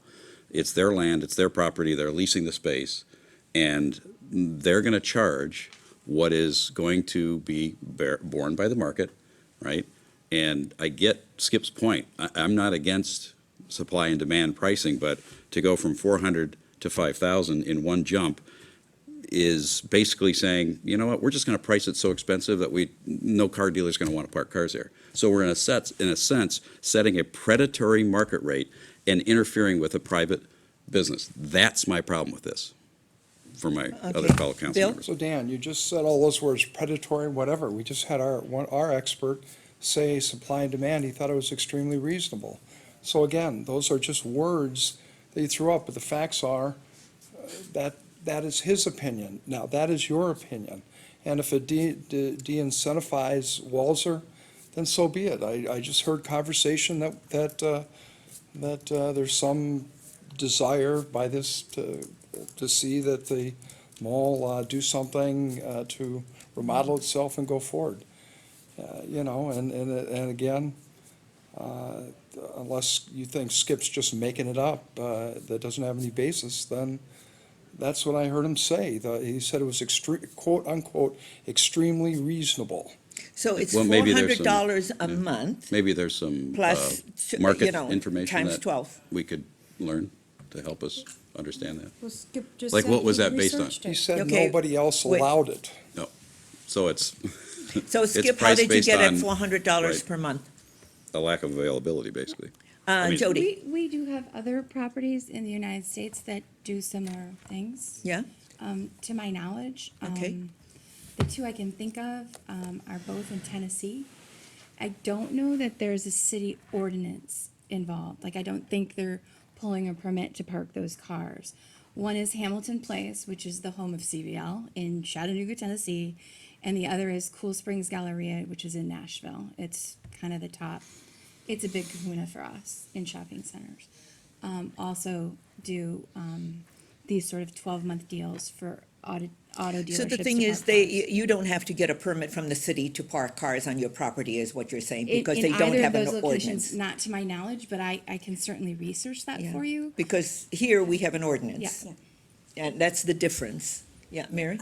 Madam Mayor, in all due respect, I would not want to compare what's done in Tennessee with Tennessee. here. And I I know, think the comment and I I know was- you're yeah. not proposing that, I Yeah. know that. Yeah. But I just wanted to underline that. Yeah, you were going to see how much you charge Yeah, per well, month yeah, to and- the, yeah. Yeah. Yeah, Mary? I thank you. I also think that what we're neglecting to mention here is that the problem is not CBLs, the problem is in the auto industry, because we know all of our dealers locally and nationally, actually, because I know people who are in the business in other parts of the country, they're faced with this, and that is, the manufacturers are Pushing the they are inventory. pushing the inventory. They're making these dealers floor plan cars that they have no room for. And that's not your problem, and it's not our problem. It's a problem between the dealers and the manufacturers. And I think that what staff has proposed is a way to provide a relief valve, so to speak, for our dealers, but it comes with a cost. And CBL happens to have property for that, and as you said, you'll pass that on to the dealers. Well, maybe the dealers will go back to the manufacturers and say, hey, cut it out. You know, we're tired of storing your inventory. And so, you know, I think let's just deal with what we've got, and that is we've got an ordinance, we've got a property who wants to lease it, and so forth. I'll go to Jody, and then Skip, I want to find out how you arrived at $400 a month. Respectfully, I was not suggesting what happens in Tennessee should happen here, No, other no, I know than that. the comment was made, I don't know that this happens anywhere else. Internally, I know of 2 other instances. Secondly, I think from the standpoint of the dealerships, going back to their parent company, their manufacturer, and telling them, hey, wait a minute, I just want to, and I know there isn't somebody here from Walzer or in the auto industry, but that really puts an onus back on them, because the minute they refuse that stock, Yeah. the manufacturer says, well, that's okay, we'll sell another franchise within your radius. And that's really their livelihood. So if I can say anything on their behalf is if, you know, you can see your way to seeing, you know, the livelihood of a car Sure. peddler. And I realize that, you know, cars cost a lot of money, but on their behalf, they too are just trying to survive it. Yeah. And you know what? We understand that. We understand that all retailers all have challenges, financial challenges. And so, and you experience this every day with all of your retailers within the mall, and who can afford and who can't. But I'm going to ask Skip, can you tell us how you arrived at $400 a month? Yes, Madam Mayor, if you look at our current seasonal permit, it's $200. It covers typically a 4 to 6 week period of time. It typically covers a very small piece of property. Footprint. A footprint. If you look at the lease that exists with Walzer and CBL, it's $2,000 a month over a 12-month period of time.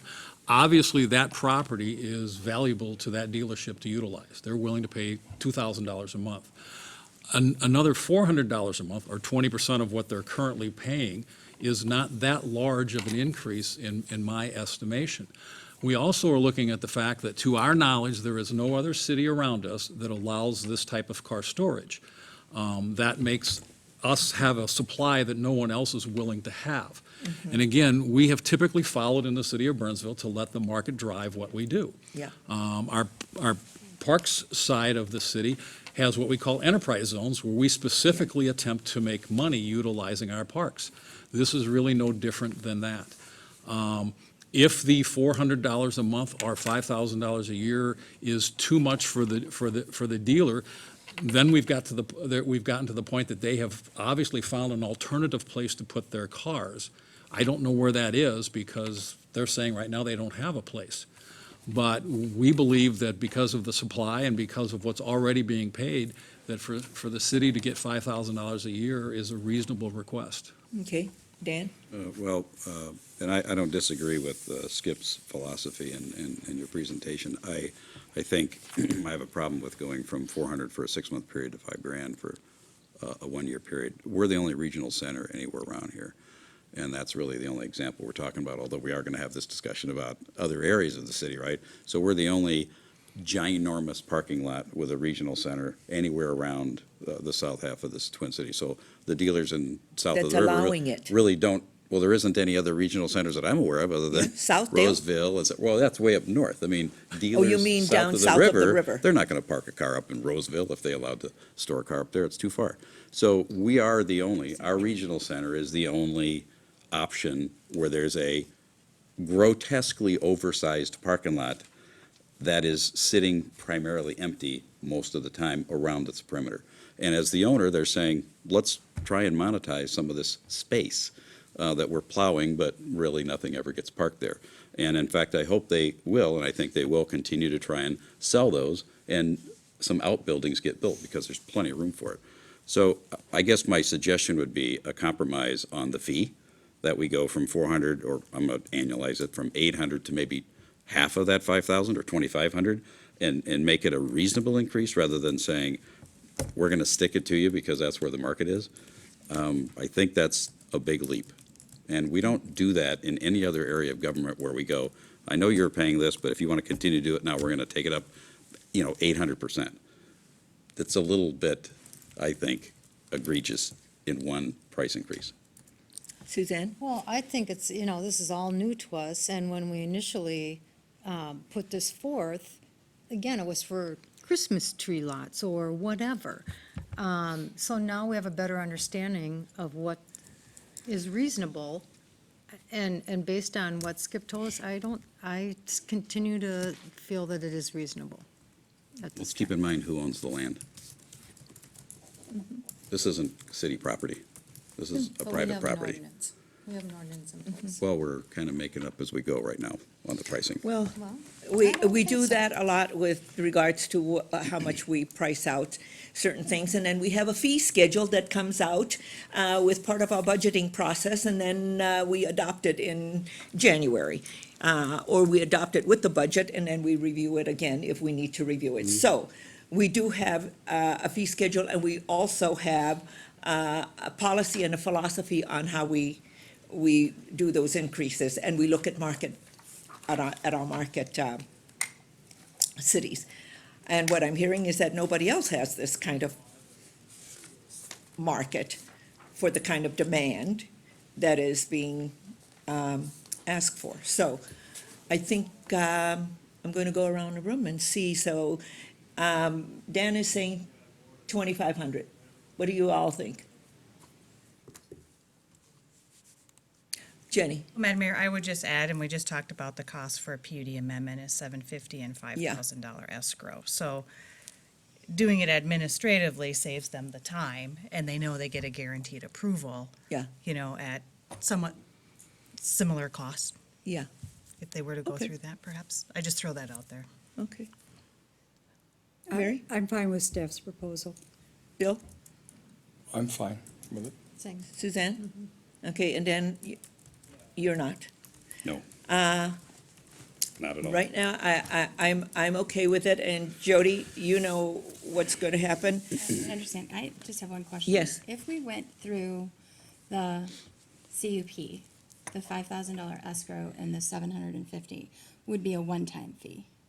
Yeah. And potentially the ordinance would be changed, Yeah, correct?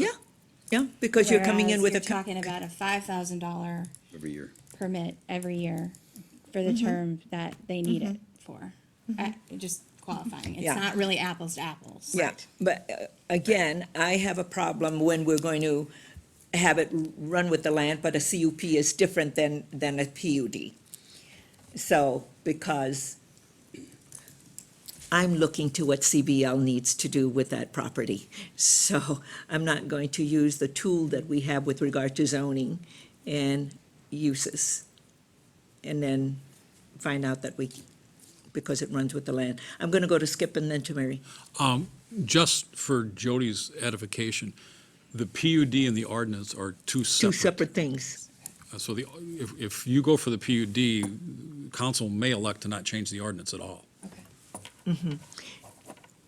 And you also talked about a CUP because that's what we talked with the previous applicant. So a CUP is also different. It's $750 and $5,000 escrow. Now, a CUP, that's a one-time. Yeah, Jenny? Madam Mayor, it also runs with the land, as And long that's as my the- problem. As long as CUP and PUD runs Yeah, with the land yeah. indefinitely. So Yeah. even though they could apply, you may not want to grant it for that very reason, because from what I'm hearing you say, that's not what you want. Well, So and that's what I'm saying, is that I really want to have a discussion. I don't want the land with the zoning and the land use get to the point that it becomes a hindrance in redevelopment and the upgrade and the redevelopment of the center. And I hear what you're saying, and I will tell you that we would much rather have a big box on that little corner that's hidden under that hill where the Jared overflow lot is. We would much prefer to have a hotelier. We would much prefer to have a Star grocer. We Yeah. would much prefer to have Yep. I would love to see a- all of a those Dick's things, Sporting Jody. Goods that is a full line Yeah. Dick's Sporting Goods. Unfortunately, those options haven't presented themselves as of to date. Yeah. So, Mary? Well, just to your point that you made earlier and that Skip made, that I prefer to keep it as a temporary use because I think if you go to a CUP, those things are really hard to undo. And I just think that the temporary use is, and it sounded like at least three of us were okay with it. Yeah. I'm okay with temporary use also. And like I said at the very beginning, it's reasonable. I do not want to go down the road of a PUD or a CUP simply because I want to have this discussion. And it's a 12-month. So if you don't like it and you don't, then it's fine. Yeah. I'm in Dan? agreement. I don't think we want to do a PUD either. I think this is temporary. I think the applicant's looking for something that's temporary. It's a 12-month period. And they have a 2,500 is 24 hours slightly more than turnaround. doubling the fee. I don't know how many times we double or slightly over double the fee, especially when they're coming days within the end of their first 6 month. And we're gonna smack them with more, we're gonna quadruple it. I'm going to go to Is it Jody. possible Jody? to- And I negotiate leases for a living. I'm not in politics and probably not my strong suit. But is there a way to meet in the middle between that so that maybe the first year it's a more reasonable increase and the second year, should it continue, it's to the standard that Skip So you're is saying we go suggesting, with so you 1 year, 25, and then go to 5,000? we call that a stair step in lease negotiation. Yes, in the retail industry, yes, you do that when you're doing your leases. So I think, from the standpoint of the car dealership, it certainly is a bit more easier to swallow in that they have some time then to Okay. prepare for Y- the you rate know- increase. Okay, it's a stair step. It's the first year. Council, would you go first year 2,500 and then the next year move up to 5,000? 3,000. 3,000. 3. And lock it at 3 for 2 years. Huh? I'd go to 20, I'd do the deal if you sit here and represent on the record, even though it's not binding, that you won't come back next year and say that you want it to be 2,700, that on behalf of your. on behalf Yeah, of no, your but client, 'cause I she's won't- agreeing to go to 5,000 the second year. Well, she can't, she doesn't negotiate for a client. I'm just saying, don't come back and say, well, how about 3,500? Because if I go to 2,500 and agree, do Dan's deal, and you're saying $5,000, I'll go with that. Just don't come back and say, well, I'd like to negotiate again, because there's not gonna be any negotiation with me. Understood? Okay, so you'll go 25 first year and 5,000 then Correct. going on forward. Correct. Okay, Suzanne? I'll accept your offer. Yeah, Yeah, Suzanne? I'd be willing to do that. Okay, Suzanne's willing to do that, Mary? Okay, Mary's willing to do that, I'm willing to do that. Dan, we're going to 25, first year and 5, so you have unanimous. I think that's a lot more business friendly Yeah. than smacking Well- them with it. Well, but we have to go $5,000. through these discussions and we get to the happy medium. And it's the market. Yeah. Skip and then Jenny. Okay, Jenny. I was just gonna add, because the current permit expires next week. Yeah. We will delay enforcement until we get the ordinance changed. Sure. I mean, we've got clear direction, so Sure. that you'll still see the vehicles there prior to Sure. an ordinance coming before. No problem. Okay. Yeah. Jody. How long approximately does that, how Pardon? long would I expect that to take? So Well, it's just so that we are- administratively, it just has to, Yeah, Come through on we're gonna be back if consent. the 40, but you'll be on the same Yeah. schedule as Mr. Kuchar. yeah. And it About 6 just, weeks. the fee just comes for adoption through consent. Yes. And you'll do that separate from when we do the fees that we all adopt during the budget time. But to get this thing through, you'll get this on consent, right? Yes. It's just, Okay. we'll have to renew him, and Mm-hmm. do I do that even though, We can work out. Yeah, you can details on it. work with We Jenny and have the Skip. direction here, so. Okay? We're pretty friendly. Everybody's getting what they want tonight, but we negotiate these things. Okay. Thank you, Jody. Transparent, too. Yeah, On very, camera. yeah, on camera, everything is on camera and very transparent. Thank you very much. Okay, this is a tough one. Part two. Mm-hmm. So, you asked that we come back with some options to consider. You want to have further discussion Yeah. on IUPs in the gateway industrial medium. So outdoor storage of any kind in general is a conditional use permit in B3, B4, and all of our industrial districts except GIM. The purpose of the GIM, that zone was put into place in 2002 to eliminate all the outdoor storage in that area so that the long-term vision could be had. So at some point, the line was drawn, no more, you're grandfathered in, and we're going to get to our vision someday, but we know we're not going to get to it if we keep continuing these uses. And then also similarly along this timeline is that we adopted the ordinance in the GIM that allows for soil corrections. When we adopted that ordinance, we thought it would take about 15 years for people to turn around their soil. Of course, we know in the current market, it's happened a lot sooner. Nonetheless, the ordinance is still there for any stragglers that may come in. They still have time certainly to remediate their soils under that ordinance. So when you look at the IUPs that we've granted recently, there's 4 of them within the last approximate year. One was for Walzer up on Buck Hill Road. That was a standalone lot north of their dealership. The other one was for Subaru over on Lady Bird Lane. That's until 2027. That's kind of our target date. I know it. Jeep has one on DuPont Avenue. That's on an existing building, or a lot with an existing building in the enclosed fence. That's good till 2027. And then Dodge of Burnsville is the last one to get one over in the old Knox Lumber site on Cliff Road. That's good till 2021. Some options for you to consider on this one. We could not allow outdoor storage as an IUP in the GIM district anymore. No outdoor storage, or any other district if you're concerned about that. We could specifically not allow vehicle storage if it's the car storage that concerns you. We could only allow vehicle storage, or outdoor storage as that matter, as accessory to a principal use. So when you think of where Jeep went, they took some excess parking that was on the former JB O'Meara's, it's a wood Yeah, production company. yeah. Existing parking, so if there's a building on it, it's just kind of what we just talked about at the Yeah. Burnsville Center, interim use. You could perhaps allow vehicle storage only if it's principal to the use of a building and that building has been upgraded. So there's an increase to the tax base. They want to allow this as an accessory use. That gets to the Nuss Trucking and RDO, where they both made substantial increases to their building, and then they wanted to allow outdoor storage, not of vehicles, but, well, it Their is own bigger product. vehicles, yeah.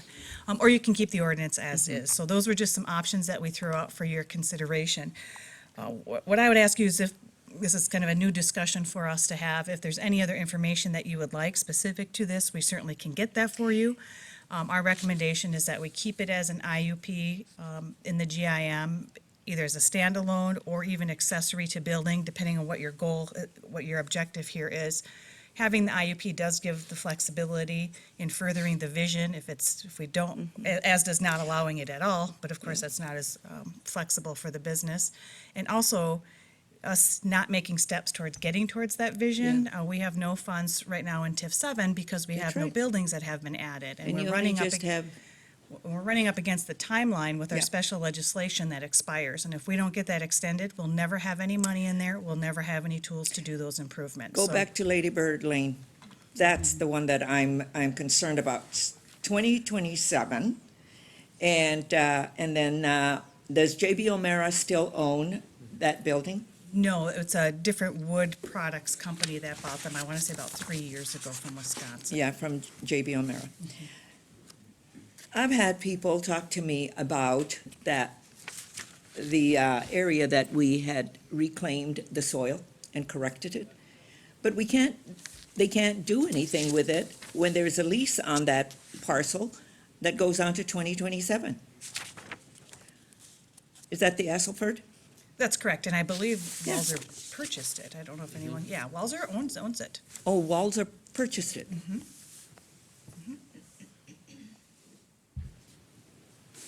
And it's just blacktopped, Blacktop. no dirt. product. So there's no return on all of the investment that's been made in the soils correction. Madam Mayor, there's no added, no significant added tax value to That's right. contribute to the TIF fund. As far as the soil remediations, the city didn't pay for that, so any return on that investment Asselford certainly got that because they Yeah. sold the parcel, but the city didn't make or lose any money on any soil Yeah. corrections. But we don't have the ability to fulfill the vision in that area that we wanted to see. That's correct. Dan? Well, we have a lot of things at play in that area. Many of them are very large, and they're not going anywhere very soon, but that is an area that we felt that would be the first phase of what development we could get done. South of the And- railroad track. And so, everything that we've talked about is, in my mind, has all been interim use, like what could be there for the next, X number of years, but with a caveat that those, and I don't know that we have the authority to say this, but with the caveat that if a developer came in, that we would allow this interim use parking, but for development that would come in and want to do something on the land. Until that happens, instead of a dirt pile, it's a paved lot with cars. That's better looking than a pile of dirt.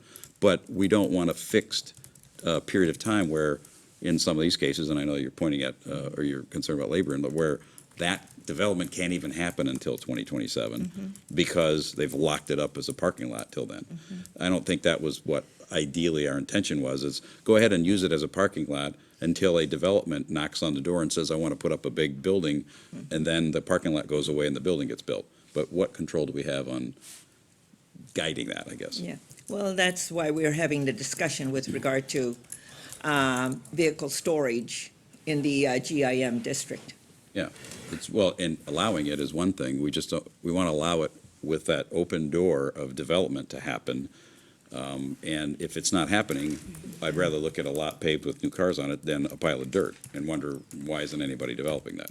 Well, maybe they don't want to develop it because the area around it isn't ready for it. Well, Mary? Help me out here. When we have an interim use, there is a date, an end date, Yeah. which means they can have that. Till 2027. Till 2027, which means if a developer came, the Comes in. developer could say, you know.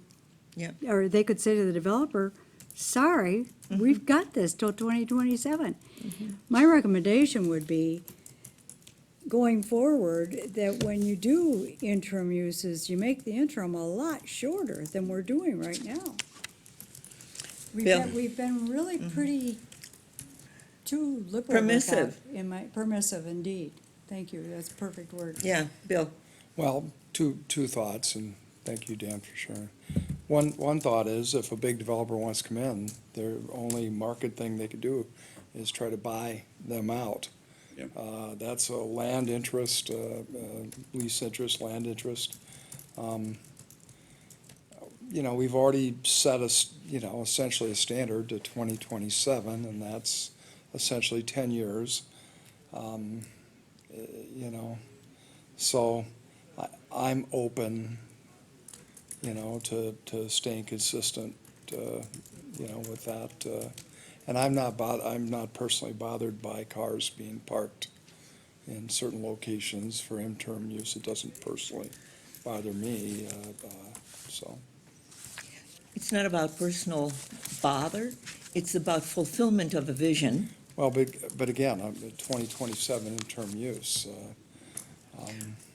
Right now, you've got a market that is opening up, and you've got companies that want to locate in the metropolitan area, and we are built out, and so we've tried to correct dirt, soils, so that we have at least 27 acres that somebody could look at, or, because nobody's going to want to build a manufacturing building and not have enough acreage for the building and for parking. Well, that's a And land just- assembly discussion, and are all the Yeah. parcels around that area all soil remediated and ready to be developed? I don't Well, think so. we've been working on Right. some of those. And what's the timeline for those to likely get done? Maybe it's 2027. Well, and that's you why know, we're I tying don't know everything out to until that we have, 2027. that's why we're Right. having the kind of discussion I mean, that we're having now. I think- Because we still have, what's the Yaya what's the name of? It's the Went name of a from, movie? Yeah, yes. land owned. La, la, la. Yeah, la, la, la. You know, they've had many, many names. So how many acres is that? I think that's about 8 acres. 8 8 or acres? 10 acres. When you look at land assembly in that area, you have J.B. O'Mara, you have Asselford, and all of what how many acres did we help correct? 26? Total area is more than 40. We've corrected more than half of that already, so. Yeah. Mary?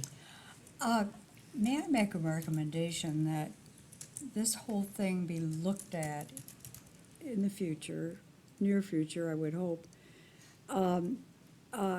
in terms of the corrected soils, interim uses permits that we have on deck right now, and take a step back and have staff, Well- do this, take a step back and say, look, here's what we've done in the interim uses, here's what we've done with the land, the ground remediation. Do we need to rethink our policies in this area? Well, Because thank I you for- believe we do. I'm glad you went down that road, because I was going to ask staff, and whether the council has an appetite for a moratorium in that area, until we really understand what we want to do. Absolutely not. That is not a good tool to spur development, in Well- my opinion. I, That's a predatory policy to property owners, and what we're, I think we all want the same thing. We all are looking for the same thing, and Bill really hit on it. There's gonna be cars parked down there instead of dirt lots until the rest of the land is been remediated, and there's an assembly of land that could happen to a major developer. But if they come knocking sooner and they're willing to remediate the rest of the soils, I don't think these parking lots are gonna be in the way of a development, because the dollar signs of the sale of that property is gonna mitigate any concerns for storage of vehicles on a piece of asphalt. There's a dramatic difference in the dollar sign number attached to a developer coming in and saying, I'm putting a massive development Yeah. in, get these cars on the asphalt out of the way, I'm coming in. They'll buy it out. So we're not controlling that, right? But we're trying to facilitate it, but in the interim, we can't preclude these landowners from doing something with it and getting some monetary benefit out of it. And I'll say it again, I'd rather look at a freshly paved parking lot with brand-new cars than just a piles of dirt with weeds growing out, because that doesn't look great either, right? But I just think we have I'm to allow putting the all of private the market. tools to, continue to move but to forward. understand that there are people looking. We will be missing Right. the opportunities. Well, I- I don't know how we yeah. could miss, Yeah. because they're Very. available. Well, I'd be skittish about a yeah, moratorium. I just But- put something, but I'm yeah. okay with. But I just do want to address what Dan says. Dan, I think what you have to recognize is that if you monetize the IUP going forward, that land is a lot more expensive than its plain old dirt value. So it's, That's a private market transaction. We wouldn't. yeah, the influence private that. market won't Yeah. pay that. Oh, yeah, they will. Yeah. No, Well, I yeah, don't think parking so. lots I aren't gonna think if stop you a developer from monetize, building a if you building. monetize, an IUP to 2027, the land absolutely becomes know a developer much that's- more expensive. Yeah. I know a What I'm developer that's saying is, walking away from this. Going forward, let's really re-examine how long Mm-hmm. we're willing to give an IUP. I mean, we were just, handing Yeah. them out like, I can't think of a good metaphor, but I think that, I'm just saying, let's step back and look at how long we want to do the IUPs for this particular use. Bill? Actually, Dan and Mary agree, because Dan Yeah. is the one that first pointed out that maybe look at length Well, as a deal, and I'm, 2027 is 10 years no, out. I'm We're the already one kind of that locked in on that. kind Mm-hmm. of went, Yeah. Those are done. Those are done. no, I'm talking about No, it's going- precedence. Going forward, I think that he said that Yeah. he would at least look at unless I misunderstood what you said. So No, I think, So I'm would at you say least that amenable- 2027, and then we'll have to look at things again then? Yeah. Because I know a developer that's walking away because he wants to build a manufacturing building, but, down in this area, but there isn't enough land because Because there's cars because of parked on this. it? Huh? Because there's some cars parked on it? Well, I it's don't- already. I don't think the price of that it's- land jumped yeah. that much. But I think you're Just because we got oversimplifying it. There are asphalt on it. cars parked on it, but in a Yeah. sense, they're Takes away. guaranteed Mhm. the use of that land for the next 12 years. Yeah. I mean, Would or be factored 11 into years. negotiations. And then That's what that I'd has love to be to factored into any purchase price. Mhm. So now the purchase price has become much more. Yeah. But, again, it's It is a enhanced, but- complicated issue simply because even though Dan and I don't always agree, that again, now here we are burdening the owners of the property, and who am I to say? You know, I want them to be, I want them to have an asset that they, I mean, because right now, I'm just- Asselford is now, sold the land, and it now belongs to Walzer. And that's okay. And Jeep is renting, is Jeep renting? Correct, And Dodge of Burnsville is renting. correct. And Dodge only wanted it till 2021? I don't recall the background on that, Councilmember Keely. They may have asked for more. I think there's an extension built into that. Oh, Am I maybe. remembering that right? That they could come and ask for an So extension? basically what we're saying is, Regina has information. Come to the table, I didn't see Regina. you sneak in. what we are saying that 2027 is our near-term limitation Yeah. on these IUPs. Yeah. While the additional soils get remediated, and at the pace that they're going, they'll be more ready, more of them will be ready. A land assembly is going to be possible, and the private market will jump on it. Regina. Unless you give out more IUPs. That's right. That That's extend right. past 2027? Or Or just any any more period? IUPs Yeah, there timeline. and that La La Land and whatever else that comes up. I just want to see that we have a good decision moving forward, because agree. one of Jenny's, do we continue to issue IUPs for vehicle storage? Does that mean we're talking kind of about La La Land? Well, no, because if This you're is all looking at about La La land Land. assembly, I know, it's, that's another piece that's right there. yes. And so, Regina. The 2021 date was due to the potential I-35 interchange project and the timing for that, when we thought that could possibly happen, so that's Okay, I where mean, that there's date a lot of came stuff from. coming up, and that we need to be cognizant of all of the plans that are going on in that Minnesota River Quadrant. Well, I support Mary Sherry, Councilmember Sherry's idea, and I think I heard the same from Councilmember Coughlin, that we take a look at this. I think we're pretty well saying 2027 is what our tolerance is as far as intermuse permits for these other uses.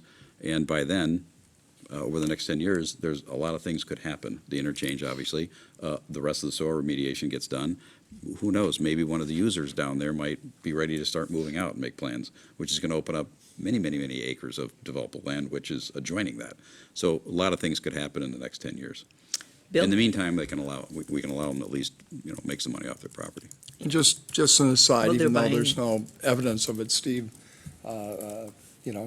noted to me, and I know in some leases it's true that a landowner, often will put a buyout clause or a cancellation clause in a lease, especially when you're just storing cars. I've represented car dealerships, not here, but I have some familiarity with how storage works or something. So again, that, at least in general, this is, it's not a high use, and there could be a buyout or a cancellation clause On the leases. on the leases. Yeah, So because that the there's- landowner leaves an option for him, herself, itself, in case the right deal comes along. And again, this is just interim use, and it would surprise me if a sophisticated landowner didn't have something like that, knowing all the things that you just stated about desirable property. So Yeah. that's just a note. So what are we telling staff? 2027? Basically, it's IUPs go to just to continue to allow 2020? IUPs in that And area that, until and that 2027. vehicle storage is okay? It's okay with me. Yeah, I have no problem. 2027 is the date. So the Okay. existing two deals, obviously, Yeah, couldn't be extended beyond that. Other ones could Okay. come in, but they can't go any further out than that. Okay. Heather?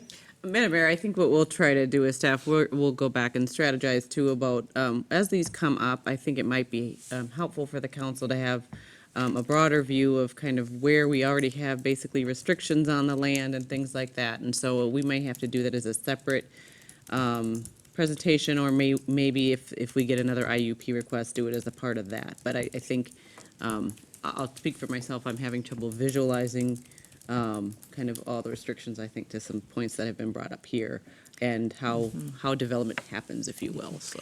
And I think Jenny? we might be doing some of that as comprehensive planning process, but. Right, Madam Mayor, members of the council, I think it would be helpful for future decision-making if we had a policy or an ordinance to provide that direction. So, you know, there I is would- something to refer to, a developer as a document in their Yep. research. We have something to tell them this is the council's position instead of meeting minutes, right? That Yeah, could I change. really And do so not we want need- meeting minutes. we need a I want to policy or either have a something. policy in place or, council, we put a resolution in place. I Yes. would go for a policy. I'm really nervous about making an ordinance, you know, but I would totally support a policy.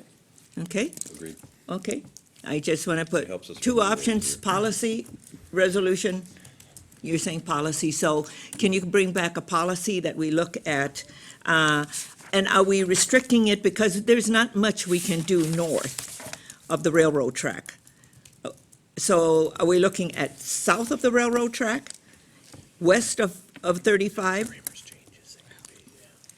Madam Mayor, we GIM. can certainly bring back options for you. Why don't we can take a stab at a policy and give you some options if Yeah, you like, well, if you don't want I'm to trying make to that. design the area, whether, because there's not much going on the north side, but the south side of the railroad track. Jenny? Well, Madam Mayor, we do know that property owners north of the railroad tracks have expressed interest in interim uses on their property when, for instance, the quarry comes to an end. Probably Yeah. not going to happen before 2027, as much as we all would Yeah. like that. So we Well- just have to be aware that date, it is different north Yeah, and south. and I also understand north of the railroad track, because they're not, at least what I've been told, where the land has been reclaimed and elevated, they're looking for interim uses there of manufacturing of some kind until the quarry stops its mining process. And then we put in the vision for it. But I do know that along the freeway Yeah. there's some is, possibilities. yeah, there's a possibility, but they're looking at more interim use that's manufacturing and Right. not cars. Buildings, great. tax value That's okay added. too. Yeah. Mary? I like what I'm hearing here, however, I just think it's good to look at both sides of the tracks. Yeah, no, and I understand, yeah, so you that's know, why we take a look at that in terms of, don't- yes. you know, I mean, I think that one side of the tracks is just as good as the other side of tracks, as far as I I'm kind of look concerned at with that whole that. area as Yeah. really the inclusive Yeah. of what we're You talking know, about. and because I- I don't have otherwise, to delineate by the railroad. otherwise track, you to be might honest with you. invite, without intending to invite something you don't want, and then, you know, just there's make a lot poli- of, make a yeah, and policy that so, covers both for. and I would say for yeah. staff to take a look at that, because there's a lot of work that's going to be going in, especially with the landfill. There are some places that we can't touch. So there are some things that need to come back to us with all of that, so Madam Mayor, we'll bring you back options. I think. the Some options are ideas. always How about good. some ideas, options? Yeah, yeah. And because there are some restrictions when you go on a lot of things, because there's the active landfill, the quarry, and then there are some other uses right in between there that really hard to do anything with. And other Between, interim use permits, Yeah. west of Freeway landfill along the river. Yeah. There's a couple on those parcels already too, so we'll Yeah. provide that information when we come back, and some Okay. ideas or options. okay, good. All right, is it clear? Or do we need to clarify anything else? That'll be longer than 45 to 60 days. Thank you, Gregory. Thank you very much. Okay. Now, we move on to our legislative agenda, and Heather is presenting this, and Patty and Tom, do you guys want to come to the table?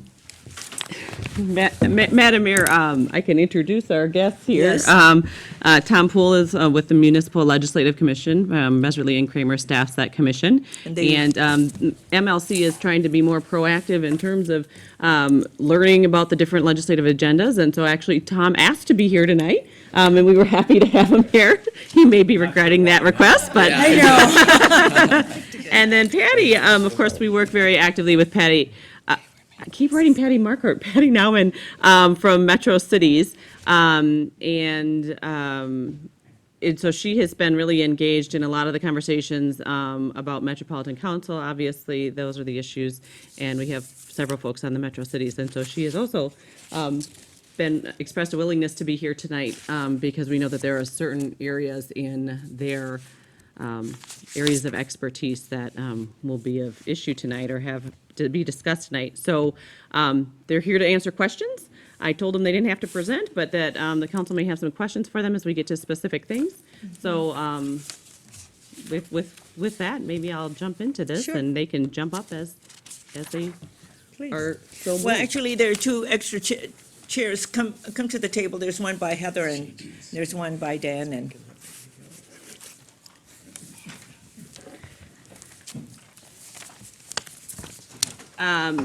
Madam Mayor, members of the council, I will go through this, and what I'll try and do as we walk through the legislative agenda is to highlight the changes that staff is recommending as we go through the process.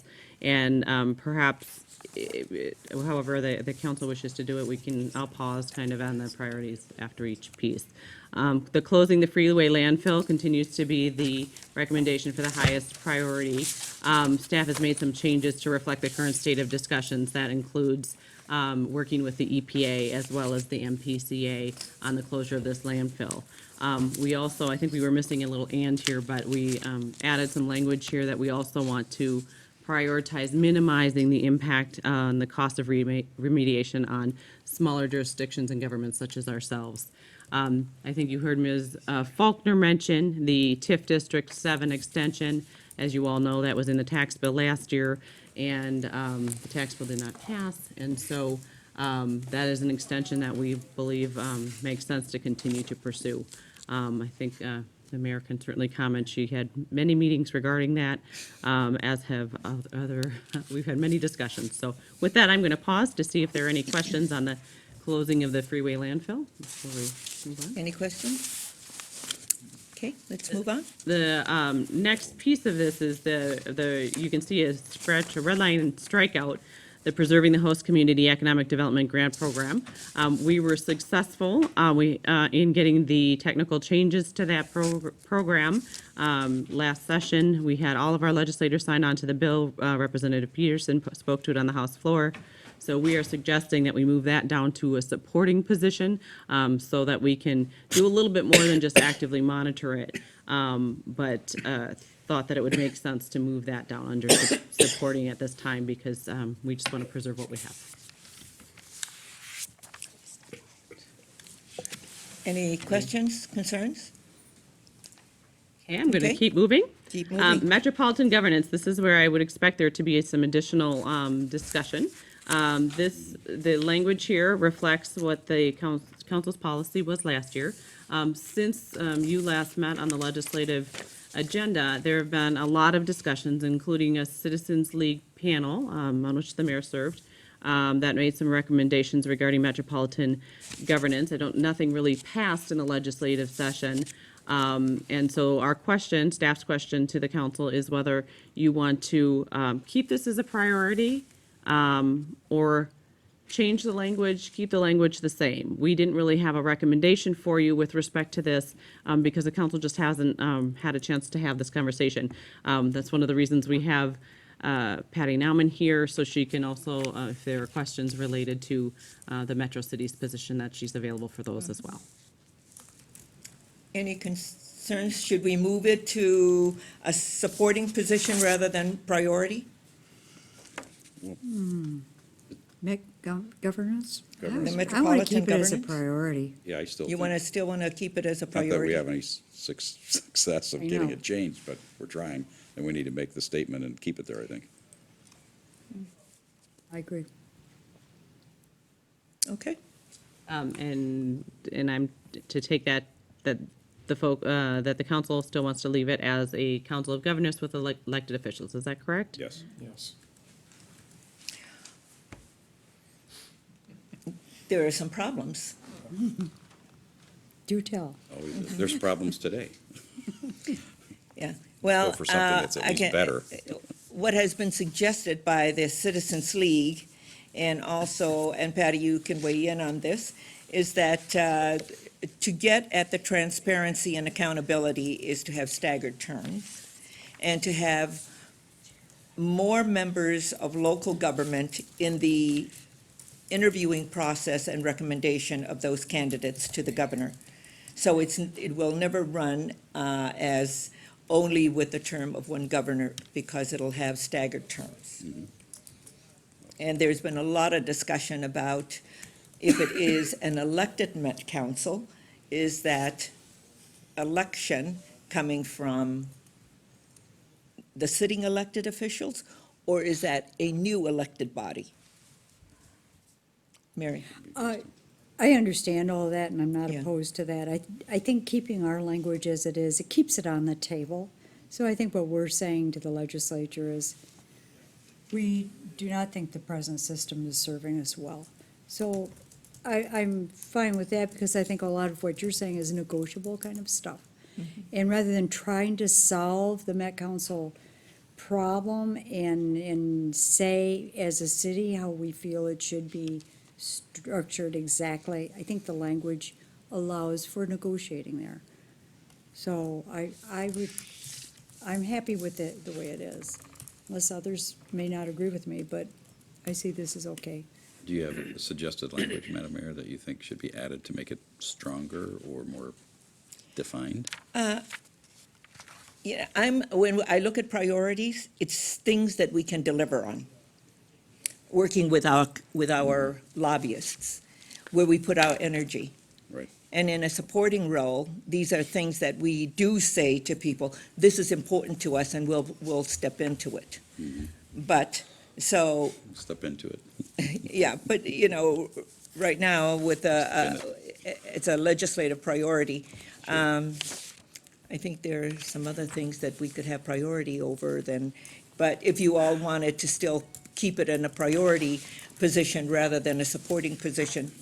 Yeah, I think it's the will of this council, at least it certainly has been in prior discussions, that we not back off the severity of what we're trying to do here, and making this, diluting this or reducing it in its priority basically says we're backing off. And I don't want to back off. I don't either. We want the Met Council changed, period, end, to something much better. Doesn't mean that we're going to get it done. This is kind of a policy versus an ordinance in a way. I mean, it's a policy, obviously, but it's a position, and it's a position I don't want to back off of. I want change with the Met Council in a major way, in a major reform way, and we're going to have, if we have to take baby steps and get at least something done with how it's structured, I think we have to stay on that as a top priority. Is it how it's structured, or the law that gives them authority? Well, you don't want to ask me that question, because I would like to overhaul it in a major way. Okay, then that's a but legislative this is- action. but this is something that we can influence. What I want is more than what we can influence. But I definitely want how it's, the governance model that is structured, changed. And I think we've had this discussion many times on camera, and we've stated that we do not agree at all with the current governance model of the Met Council. We have serious issues with the direction and the actions of the Met Council, and we want change. So, like the housing, like Yeah, the but see, the 2040 thing plan, is, I mean, there's a think that lot is- of yeah, material the- they've the- given the us to disagree housing, with. I think when you look at it, it's the planning directive from the legislature. Planning, it is not a system within their authority. So I think it's those nuances, and Patty, do you want to speak to that? It's how people perceive to understand what that is and what it really is in terms of the law. If you're talking about housing. So housing is not one of the Statute regional says- systems. yeah, Correct, it's so not. the regional systems are essentially wastewater, transit, parks and aviation. So housing is something that the Metropolitan Council does play a role in terms of the Land Use Planning Act, which is statutorily mandated. They have the statutory responsibility for distributing the housing numbers that you see, that I think a lot of communities have a lot of angst over. That's what they are directed to do by statute. Now, they now have a housing policy that hasn't been the case with all councils. So any given council's involvement with what it wants to say about housing can differ, but the reality is they are more limited in scope by statute on what they can do with respect to housing activity. Yeah, and I have remind made them of that, that, possibly? no, and I made that case many, many times Yeah. to they were getting to the chair and to members of the Met Council who represent us or are in our vicinity. And so they understand the whole area about housing, and it is not, that it ought not to be dictated. We've had to push back. Their Yeah. mission creep examples are lengthy. They go back many years, and this is just one example of what they were trying to do in going far beyond what they have the power to do in forcing cities to comply with housing, affordable housing, et cetera. This all goes back to what the pushback was Yeah. with what they were trying to do with this 2040 plan, which Yeah. obviously, we were only one of many cities who stood up and said, whoa, no way. Yeah. Jenny? Well, I'll just add that they are changing Yeah. with this current council, what they're asking for with Thrive 2040. They've introduced new, Yep, I they have. would say, policy directives regarding equity, concentrated areas of poverty. With respect to housing, they are going to be asking us in our comp plan what tools we have on the table and when we would use them and why we're not using them. So we've gotten, I understand the concern, I share Councilmember Keeley's concern as far as where the line is drawn, and we've raised that, of course, with Metro Cities has raised that. Are they gonna be judging us on that answer? Because then that's the next thing, if we say we're never gonna use this, or we would only use it to renovate existing apartments, or whatever it may be, you know, are they gonna not approve our comp plan because they don't like our answer? But we are now required to go an extra step and list what the tools are and when we would use them. So it is pushing things a little bit more than they have in the past. Yeah, and the thing is, we've had conversations, and I've had conversations with the chair about this whole part of the policy. So, trying very hard to look at how that's corrected, so it's not dictatorial. But these When are, lots of these cities are push things. back, it sounds You know, like I'm they're okay, you withdrawing wanna a put little it, bit, you little wanna bit. leave it here as a legislative priority, that's, we kinda got that's off fine, track on that's why, but- fine with me. Yeah, Bill? because otherwise, it's really, Well, yeah, eventually, I know that what the Citizens Committee did, your position is that it's more realistic versus our position or the county's position, but just for the sake of time and simplicity, I'd like to make it a priority and keep it the way it is. that's fine, that's at fine. this point. I'm, Yep. I'm not married to it, Yep. I just know what's I'm realistic not moving married, forward. yeah, I'm not married to it. Heather? Madam Mayor, if I'm hearing that everyone wants to leave it at a priority, but I've heard kind of two different issues. Number one, I think everyone feels very strongly we want no expansion of Met Council's powers, which is the second piece of this, the last two sentences. My question really for you, and the reason that I'm asking this question is because if it's in the priorities, we're going to be asked to testify about this. And so I heard a couple people say that you're not wedded necessarily to the Council of Governance model. And so I guess my question for you is if it would help you, if we perhaps, move this opposing of the expansion of Met Council sentence kind of first, and then maybe modify the language slightly, where you have the city of Burnsville favors the modification of the present governance model for the Met Council, period. But then what I heard you all say is that you want a model that is more responsive to local government needs and desires. And so if I could modify that That's what, second sentence. that's what, what the Citizens League. I'm just hearing you all say that you're not wedded necessarily to one solution. And if you have language that locks us into a solution, that's the solution we as staff will move forward with. So I'm asking if what your question is if, my question is would you like us to modify it, that second sentence slightly? Bill?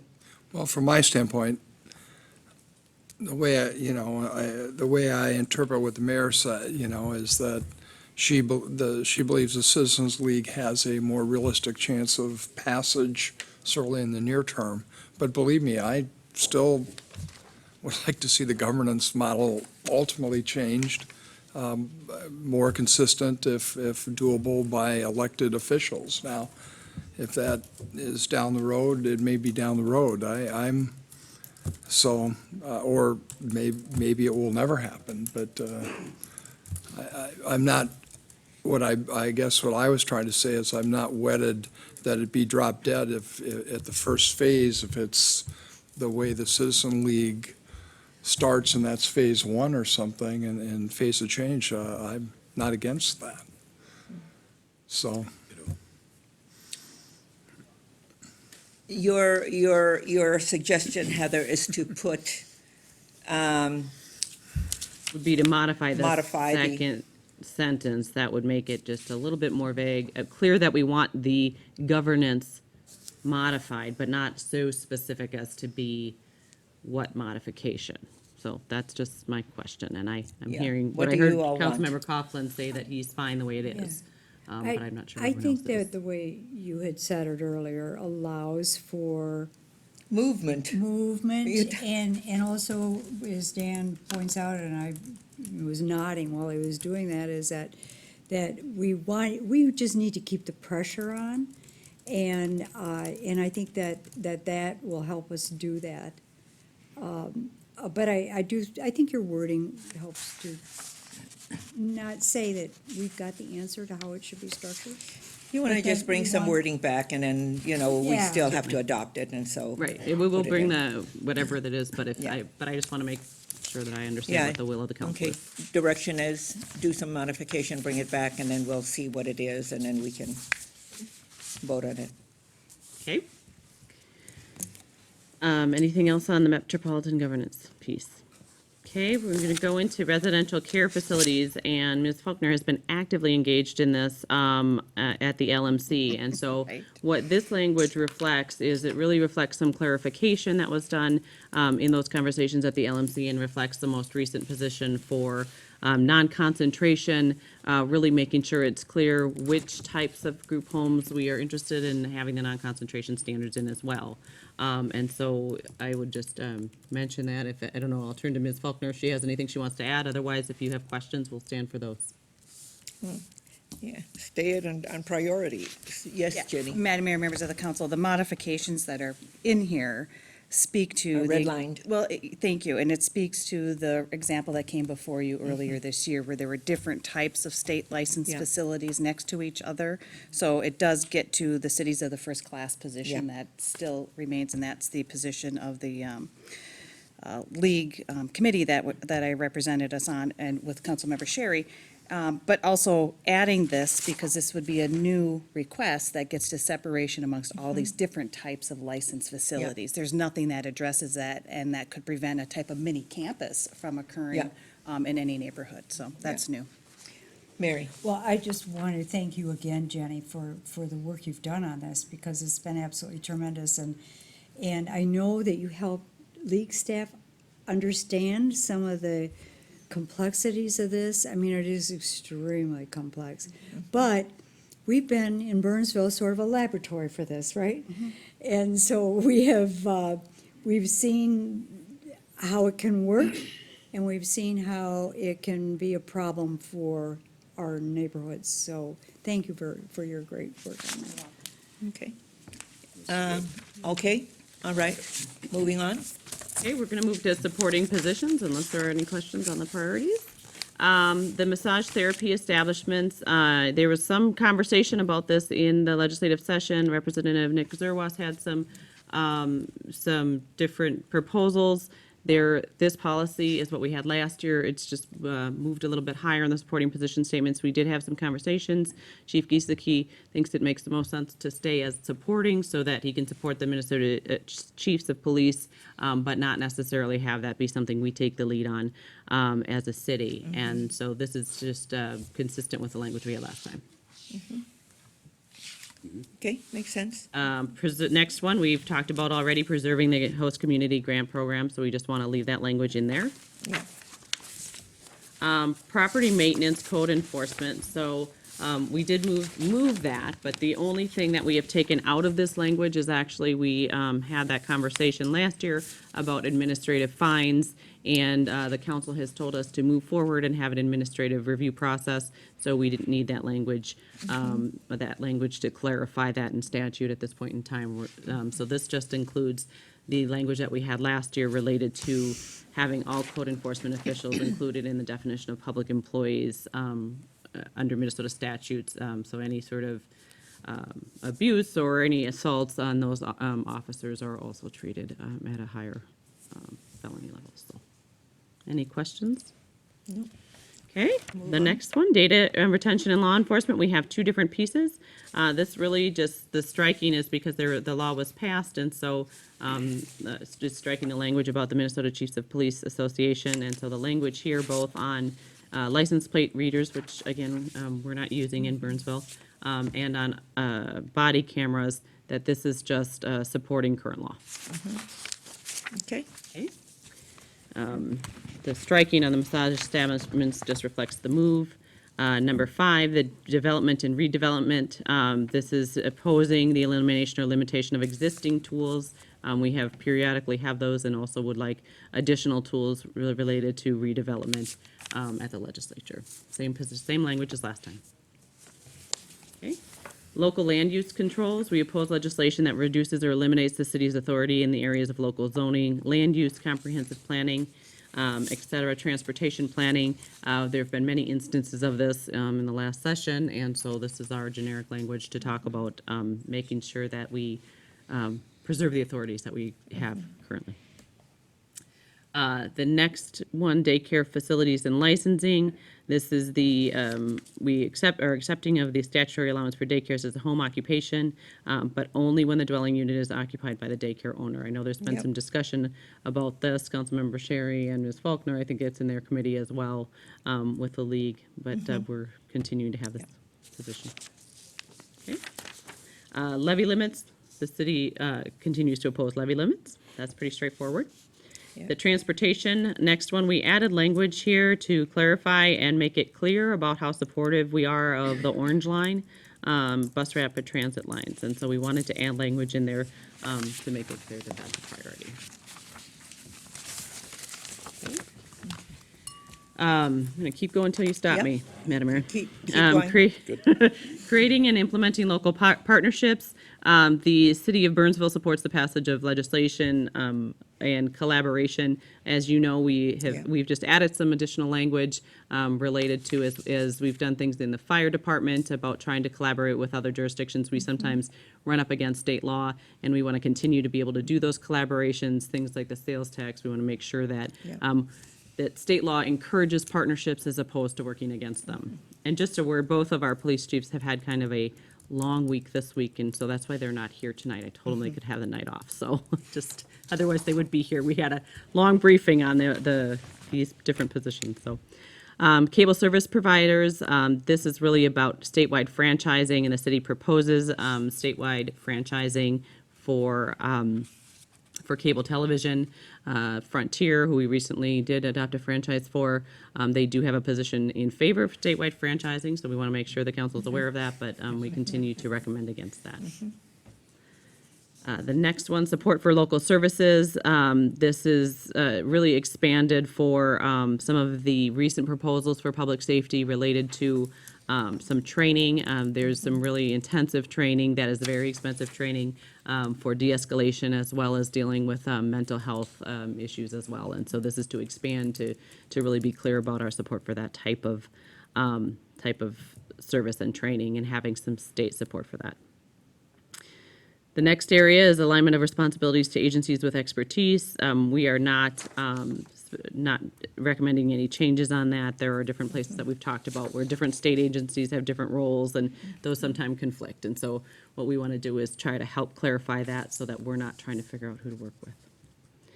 Primary service area, this next piece is related to our emergency medical services. The city supports ensuring the change language is, we support ensuring that Burnsville maintains the ability to determine who provides EMS within the city.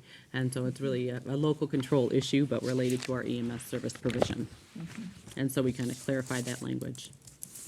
Number 15, also related to our EMS services, is really related to the reimbursement. We would like to, we don't get a full reimbursement when it comes to Medicare, and we would like to move in the right direction on that for us.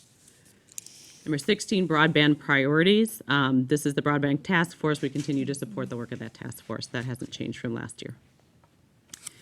Fiscal disparities, this is to do some clarification. As you may know, there were some recommendations or some proposals, for example, to use the fiscal disparities pool to fund housing programs. We were strongly opposed to that. We think that that's not a transparent way to fund a program, and really kind of gets at it runs contrary to what the fiscal disparities program was created for in the first place. Yeah, Dan? Well, I was just curious if our guests had any position or opinion or comments about that. They agree with us. Metro Cities has had both this year and last year in our own policy process, a lot of conversation about the proposals that Heather is mentioning, because the affordable housing advocates have been looking at using fiscal one option would be to use fiscal disparities. It would be to create another pot of money through high-valued homes, basically a fiscal disparities program on high-valued homes.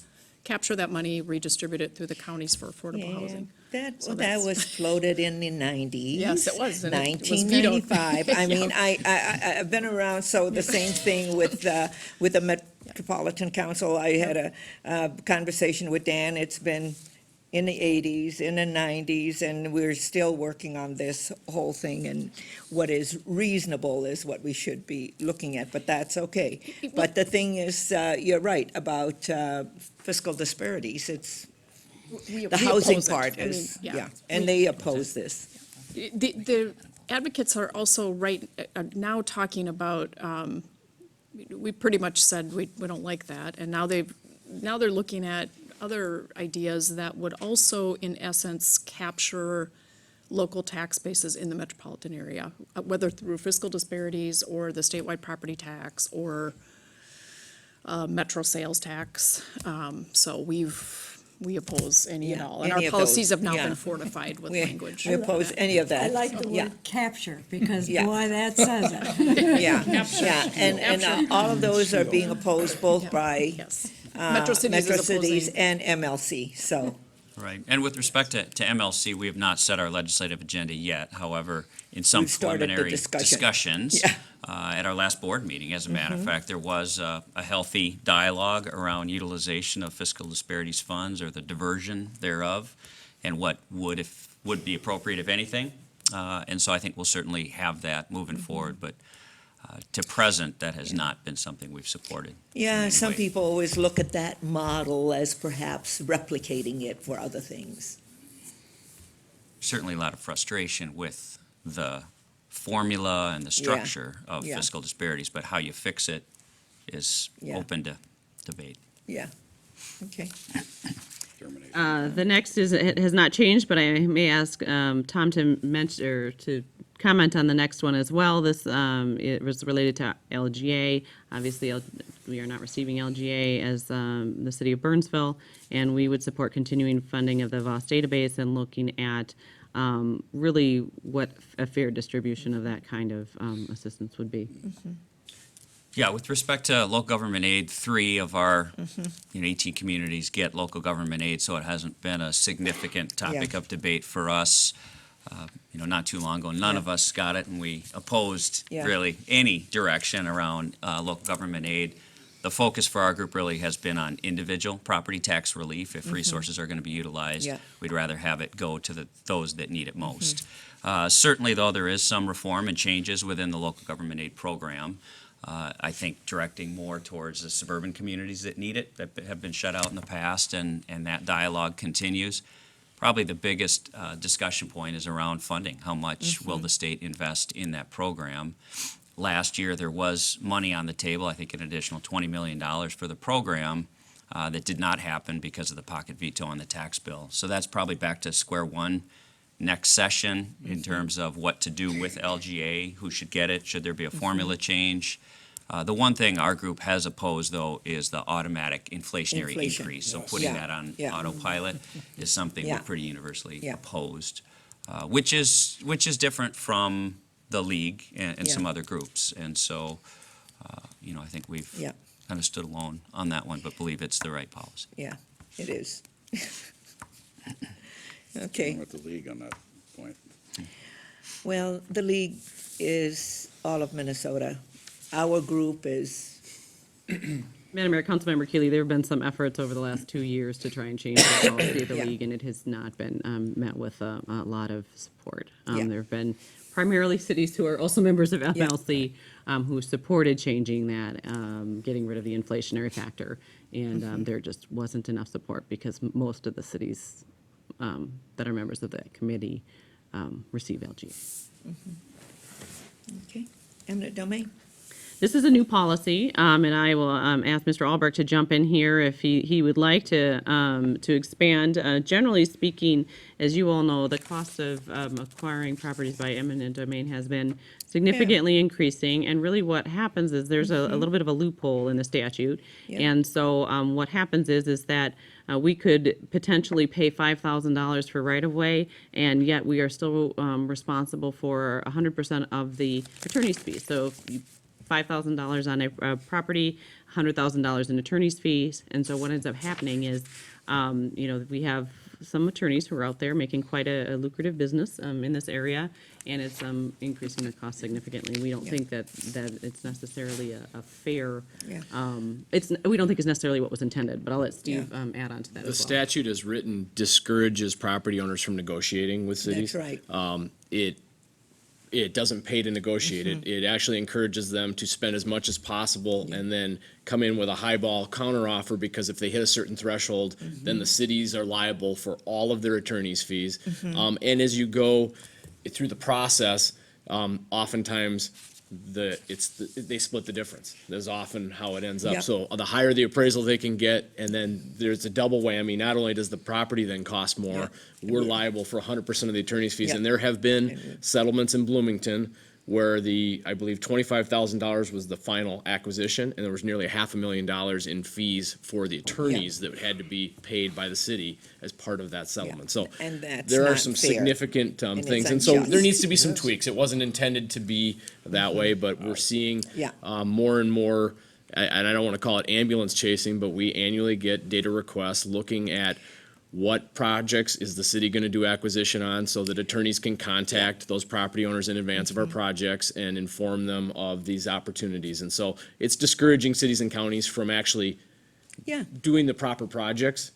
Certainly there needs to be balance. We don't want to abuse the eminent domain policy, and I think our policy's written to focus really on balance and fairness to the public and Yeah. to the property owner. And so that's the issue here. And so there is going to be some policies and I think a And we've push to try to rein experienced things that. in.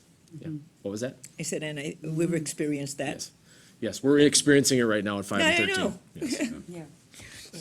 Yeah, I Mary. was just gonna bring that up, because when I came on council, the dollar amount for 5 and 13 was somewhere around 30 million. No, 13 to start out with. 13, okay, well then, that's going way back, but 30 million, and then the No, it's 40. legislature changed that, and what it went up to, was it 48 by the time we were done? So, I mean, 46 that's, million. and that was almost all in the acquisition fees, and I remember a few standout properties. I'm okay if you call that ambulance chasing. You think the 5,000 that Skip offered was really bad? Just think about the private sector and what it does with all of this No, stuff, and it goes. But on the Yeah. other, the That's what flip we do side better. is, many times, the eminent domain has been abused and the property owner has not gotten their fair share.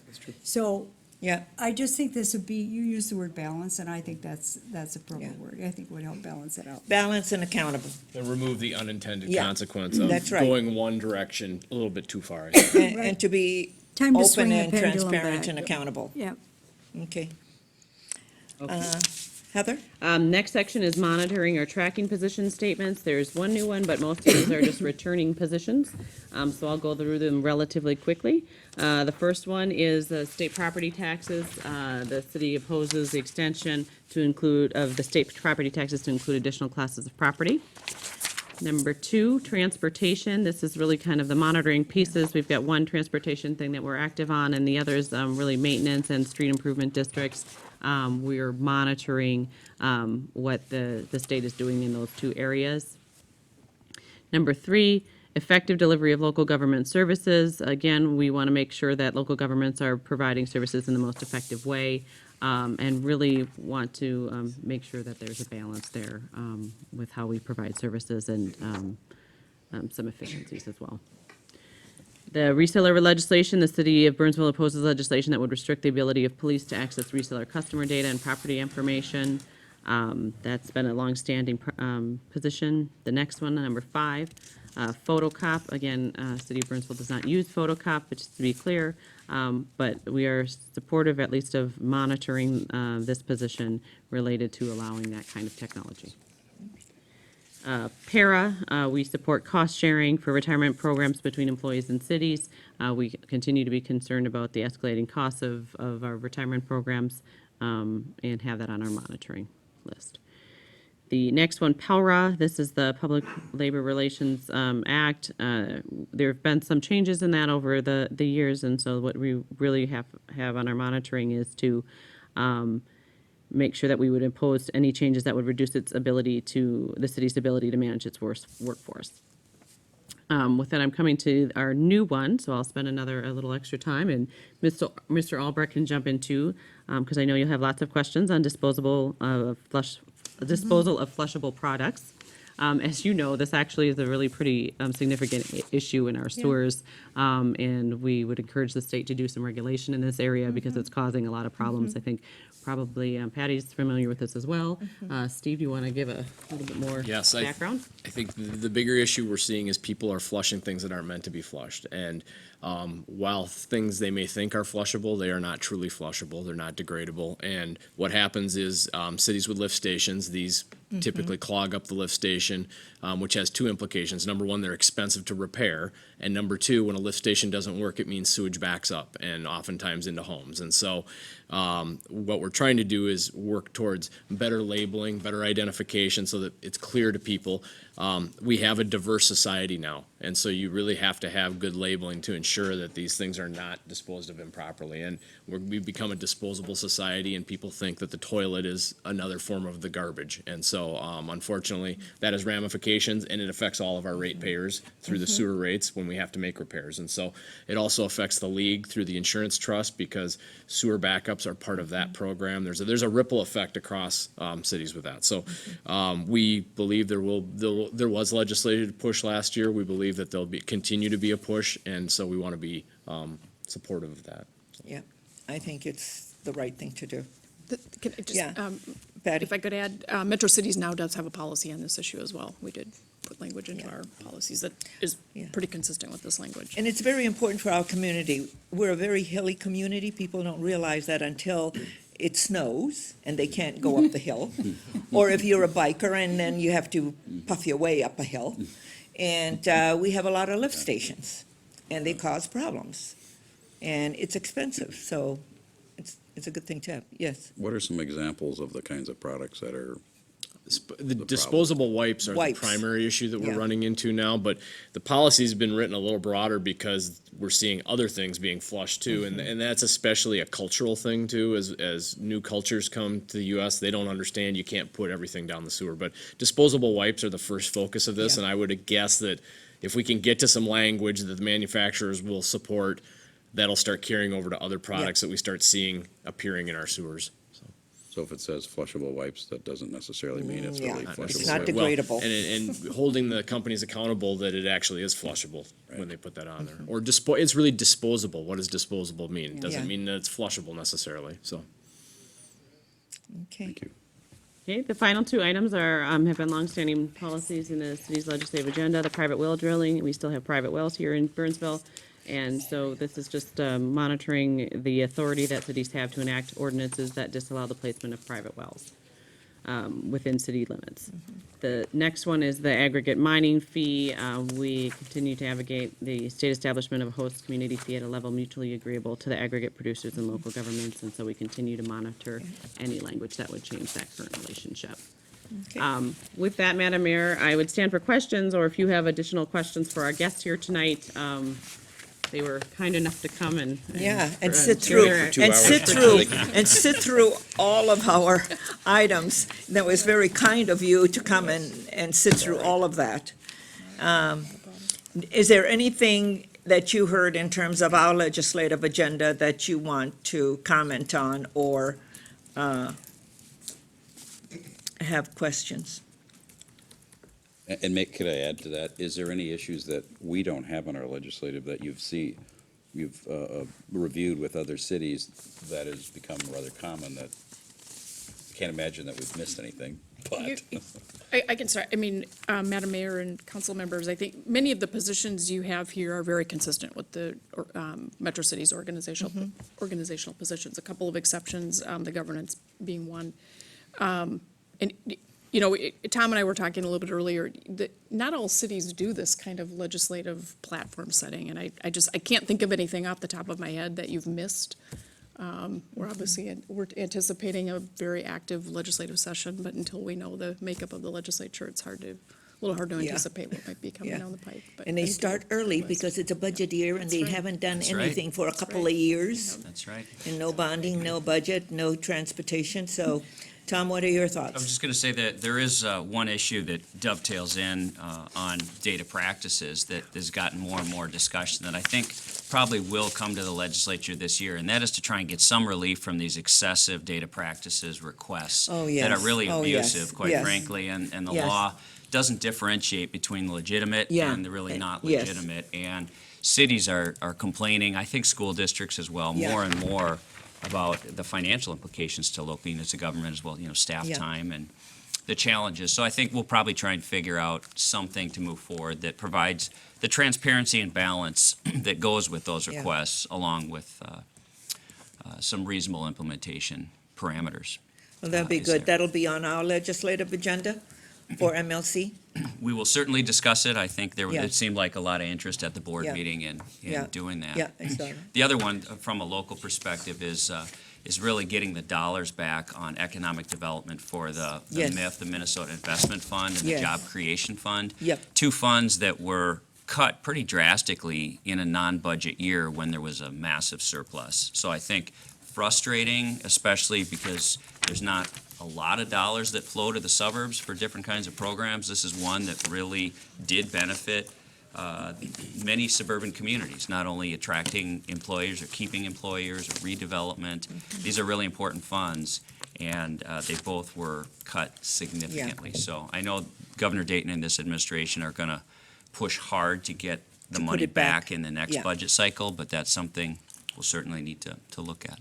And that just reminded, if I could Yeah. add, Madam Mayor, one thing that you just reminded me too of, Tom, is I heard the discussion on this old house and this old shop, and that's something that Metro Cities does have a policy in support of that. We actually discussed that a bit this year in our Housing and Economic Development Committee, and it's something that I think bears some work from our organization on, and I want to take a crack at it. It's a tough nut to crack at the legislature because there was a program several years ago, and it ended up ballooning, and then they cut it off, and so I think if they start looking at it again, they're likely to see that history that shows the balloon of the program. But it's something that I think is a very good local program. It had good success, and we want to try to figure out how we might bring that back. So. Okay, very good. Anything else? Any questions? Patty and Tom, thank you so Thank much you. for Thank coming you. in. Heather and staff, thank you for your work. And then we'll see the changes on the governance part before it comes back for adoption, before the Yeah. legislature. Yeah, Madam Mayor, we can certainly send around a. Yeah. Okay. All right, and then we move on to roundtable.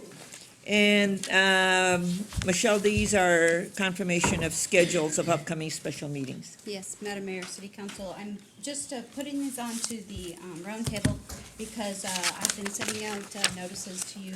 I want to confirm with the council that we have a special meeting set to canvass the results of the general election for Tuesday, November 15th, before the work session at 5:45. That will give you approximately 30 to 45 minutes to get that completed before we start the work session. Also, we have scheduled Wednesday, November 16th at 5 p.m., mid-year review for the city manager. I have a couple of additional items to add to the roundtable here. Okay. One is that Yeah, we and I have- believe everyone, you've accepted those, everybody's accepted Michelle's have. appointments on all of these, on your calendar? I'm doubtful. Okay. You know that. It's a Okay, possibility. Tentative. Yeah, because I'm going to be out of town and I will be returning that day. okay, And I've talked to Michelle about that. so. okay. if you need. I am if we fine for need the to 16th. reschedule, You're fine with the 16th? 16th, but it's the 15th. I intend to be back in time for the Okay. work session, but whether I'll be back early enough for the. But I think we'll have a quorum. Yeah, Yeah, we'll have a quorum, so no problem. okay. Okay, Okay. very good. So everyone has already accepted what Michelle has, Something comes up in Calendar, the yeah. meantime, please let me know. okay? November 15th, Is it Tuesday? Before at the work session. 5:45. Yeah, right? that is before our work session? Yep. That'll be fine. I just, the Burnsville Community Foundation meeting moved and from the Tuesday before to the 15th, but we're usually done by that time anyway, so. Yeah, we're problem. canvassing. Yeah. Okay. Okay, all right. Michelle, you have Yes, a couple of other things? I do. We currently have 2 vacant positions still on our commissions. We have one on Parks and Natural Resources Commission, because one of the appointees declined the appointment. And we've had a resignation on the Ames Center Commission since our appointments. So I wanted to let the council know that we will be advertising for these and look to fill those positions, because we still have quite a bit of time left before our next appointments. Yeah. And the third thing is I passed out to you a community builder nomination for Mr. Tyrese Leverty. He's a senior at the high school, and if you've had a time to look at it, I wanted to give you, this is something that unfortunately the nominator had a little problem with our online system and submitted it to me through emails, and it got kind of lost in my emails. I apologize for that. But it was found, and I wanted to make sure that the council had an opportunity to consider this nomination for community builder for this year. This is a youth, and it looks very good to me. Any objections? Okay, very I will good. move forward. Thank you. Yes, thank And you. that is all I have for this evening. Okay, Mary? Oh, Madam Mayor? sure. May I ask to add a small roundtable item that came out of today's Burnsville Community Foundation meeting? Sure, you want to give it during your report, or do you want to Yeah, I can do that. Yeah. Good idea. put it, can you do yeah, it when you have your report? Yeah. Okay, I'll go to Mary. Mary, you have anything? No report, but I do want to give a pitch for the Burnsville Historical Society. I'm the liaison to that.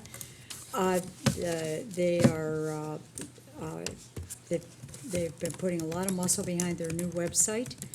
It's very, very interesting. There's a section there called Then and Now, so you can look at that. Right now, I'm looking at Lake Alamagnet, before there was any development around it, all farmland. And then there's a slider that goes across it and shows where the development is now. And there are many other really fascinating things here. So I encourage people to go to burnsvillehistory.org and take a look. Okay, Bill? Nothing for me, if Heather has something for any of the meetings you covered. No, I think we talked a little bit about, I actually mentioned one of the ones for the local, or the Fiscal Futures Committee that we were unsuccessful in getting the LGA language changed, but otherwise they've passed their policies, so. Okay. Suzanne? I don't have anything. Dan? At our Community Foundation meeting today, an idea came up. The foundation, I think we talked about this actually last month, the foundation is talking about a project to raise money and erect a sculpture in front of PD, honoring our public safety, law enforcement, first responders, and fire. Another idea came up that is actually something that's being done in a couple of the cities. I think St. Louis Park has done it, Edina has done it, and possibly some others. But in the metro, we know of those two for sure. And that is either private parties or maybe some foundation or nonprofits or other groups, that could be an extension of the city, or law enforcement, have manufactured some 18 by 2, 18-inch by 24-inch signs thanking and honoring law enforcement, fire, first responders, public safety, basically. Most of those have been specifically police, and I believe that St. Louis Park says, thank you, SLP, police. Edina's, I believe, says, we support our Edina police, et cetera. So the idea came up to, and in those cases, I think they sell the signs for $5. The foundation would like to pursue that idea. So in this discussion, it's a great way, it was a tie-in, it can be a campaign around the fundraising and awareness of this new sculpture. So with other cities doing it, we thought, what a great idea. And then our sign ordinance came into discussion. And so we just would like to get some direction from staff on, would this be allowed under our current ordinance? And if not, I have a discussion on. What would these signs look like, and It's- where would they it's be placed? Corrugated plastic. It's a 2-foot by 18-inch. Just like, Coroplast sign, just like a political sign. Yeah. And they would be put on private property. They'd be put at a person's house or business, showing their support for local law enforcement, fire, and first responders. So it's very much a community support-based public expression of support. I think, was it Edina sold 150 of those signs in the first 10 days, I read the article today. St. Louis Park went through a similar number, and the goal was to do 5,000 in those communities And of it's these in, signs. okay, so if it's on private property, Jenny, if it's on private property and you're putting it in your yard, I think that's all right. It's when you get into businesses and all of that, and into right-of-ways? If it's non-commercial speech, Yes, that type of language Yes, Yeah. I is support Burnsville constitutionally Police, protected. fire, and yeah, Correct, as Yeah. long as Then it's on private property. on private Yeah. property, we're clear. yeah. Correct. And but on businesses, how is that?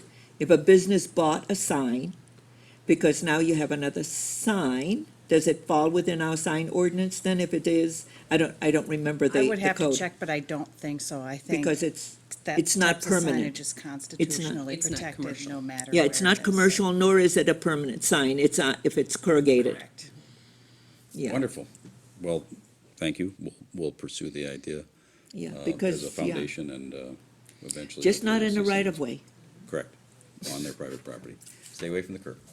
Yeah. I've noticed that more than ever driving around town. We see signs that are 1.5 feet from the curb, political signs, $15 an hour hiring contracting signs. Yeah. Which are popping up even on weekdays instead of just the weekends. Okay. But, so, thank you. That's great news, and Happy to we'll, be flexible. pardon? I'm happy to be flexible. Yeah.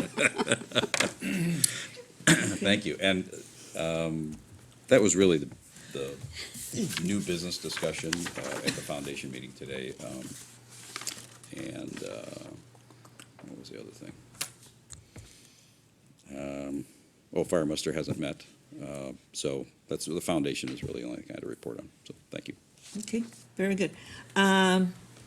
Well, our Municipal Legislative Commission, we always meet quarterly. So we began our meeting with a report from, we met at Eden Prairie, and so, oh my, do they have Do they have a what? their Taj community Mahal. center. Beautiful community center, and Heather and I took a tour of it. We went early, so we did take a tour because it's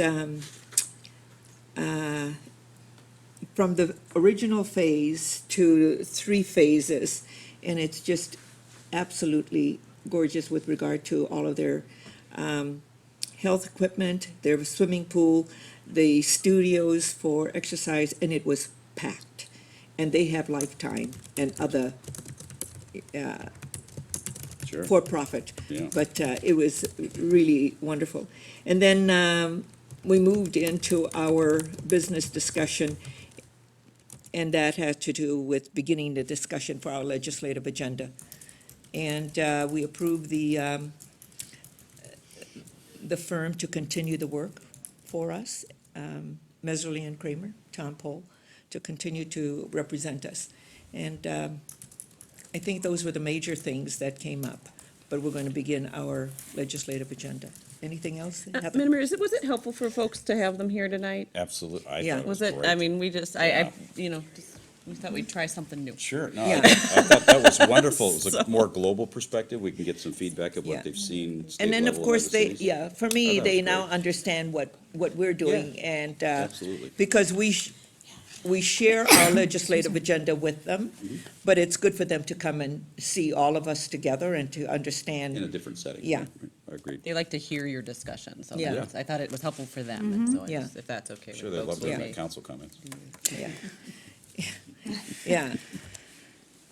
And then our CBB continues to do great work. If you are part of, if you are following them on social media, you can see that they're doing so much in terms of reaching out and making sure that Burnsville is visible to drive traffic to Burnsville. They have a lot to say about our wonderful restaurants, our amenities, whether there are parks or any of the activities that's going on here in Burnsville. And next year, we're going to be celebrating the 30 years? 30 years of the CVB. So every month, there will be some celebration going on, or some activity or event. February will be where it is the month of celebrating, and we're working in conjunction with the Historical Society to get a lot of the information to really look at what the CVB has done and evolved throughout the 30 years here in Burnsville. The other part is that if you haven't, we just had an event, and Warren Mosier, was his vision, and that was to have an art event that depicts all of the landscape and what is the second L? Landmarks? Landmarks. Yes, landmarks and landscapes. Landmarks, landscape and landmarks. If you haven't been to the Ames Center to see the beautiful art pieces that represents the city of Burnsville and the different landscape and landmarks throughout our city, you need to do that. It was well-attended, it was beautifully done, and let me tell you, I'd not seen art pieces get sold during the first, during the opening. And every time I go there, I'm always looking to see how many red dots have already appeared, and it's been really nice. But you should, everybody should go and see that. No Metro Cities, and and then I attended the Greater MSP Talent Summit on Monday, and that was so well done. It was so, there were all of these people, and you can see that the region is actively looking at how we solve the talent issue, because we have jobs, but we don't have talent to fill the jobs. There's a lot of job openings. But we're looking at how we're going to continue to grow that talent pool here, retain that talent pool here, and then how to attract it. And so there were a lot of different folks who were part of the experience. But we gotta, this is the first year of kicking off the, that very important priority for our metropolitan region. With that, I have nothing else. Michelle, do you have anything else? Heather? Dana? Jenny? I've said enough. I've said enough. Okay, and if that's it, we are adjourned by acclamation. Yeah. Thank you, Donna, for sticking out the whole. What's the story? You gotta Yeah. tell us. You said Donna, you'd did tell you us. have something? Since I usually miss you guys beforehand, so this is what I had up for my resident. Our haunted house is October 22nd from 11 to 1. Y'all are all invited. Okay, and tell everybody where it is, Donna. It's at Rambush Estates, at the Yes. storm shelter located on Elm Street. Okay, So haunted house on Elm Street. Okay, you got it. Okay. This is my new bear. He is my Halloween bear that sits on my desk.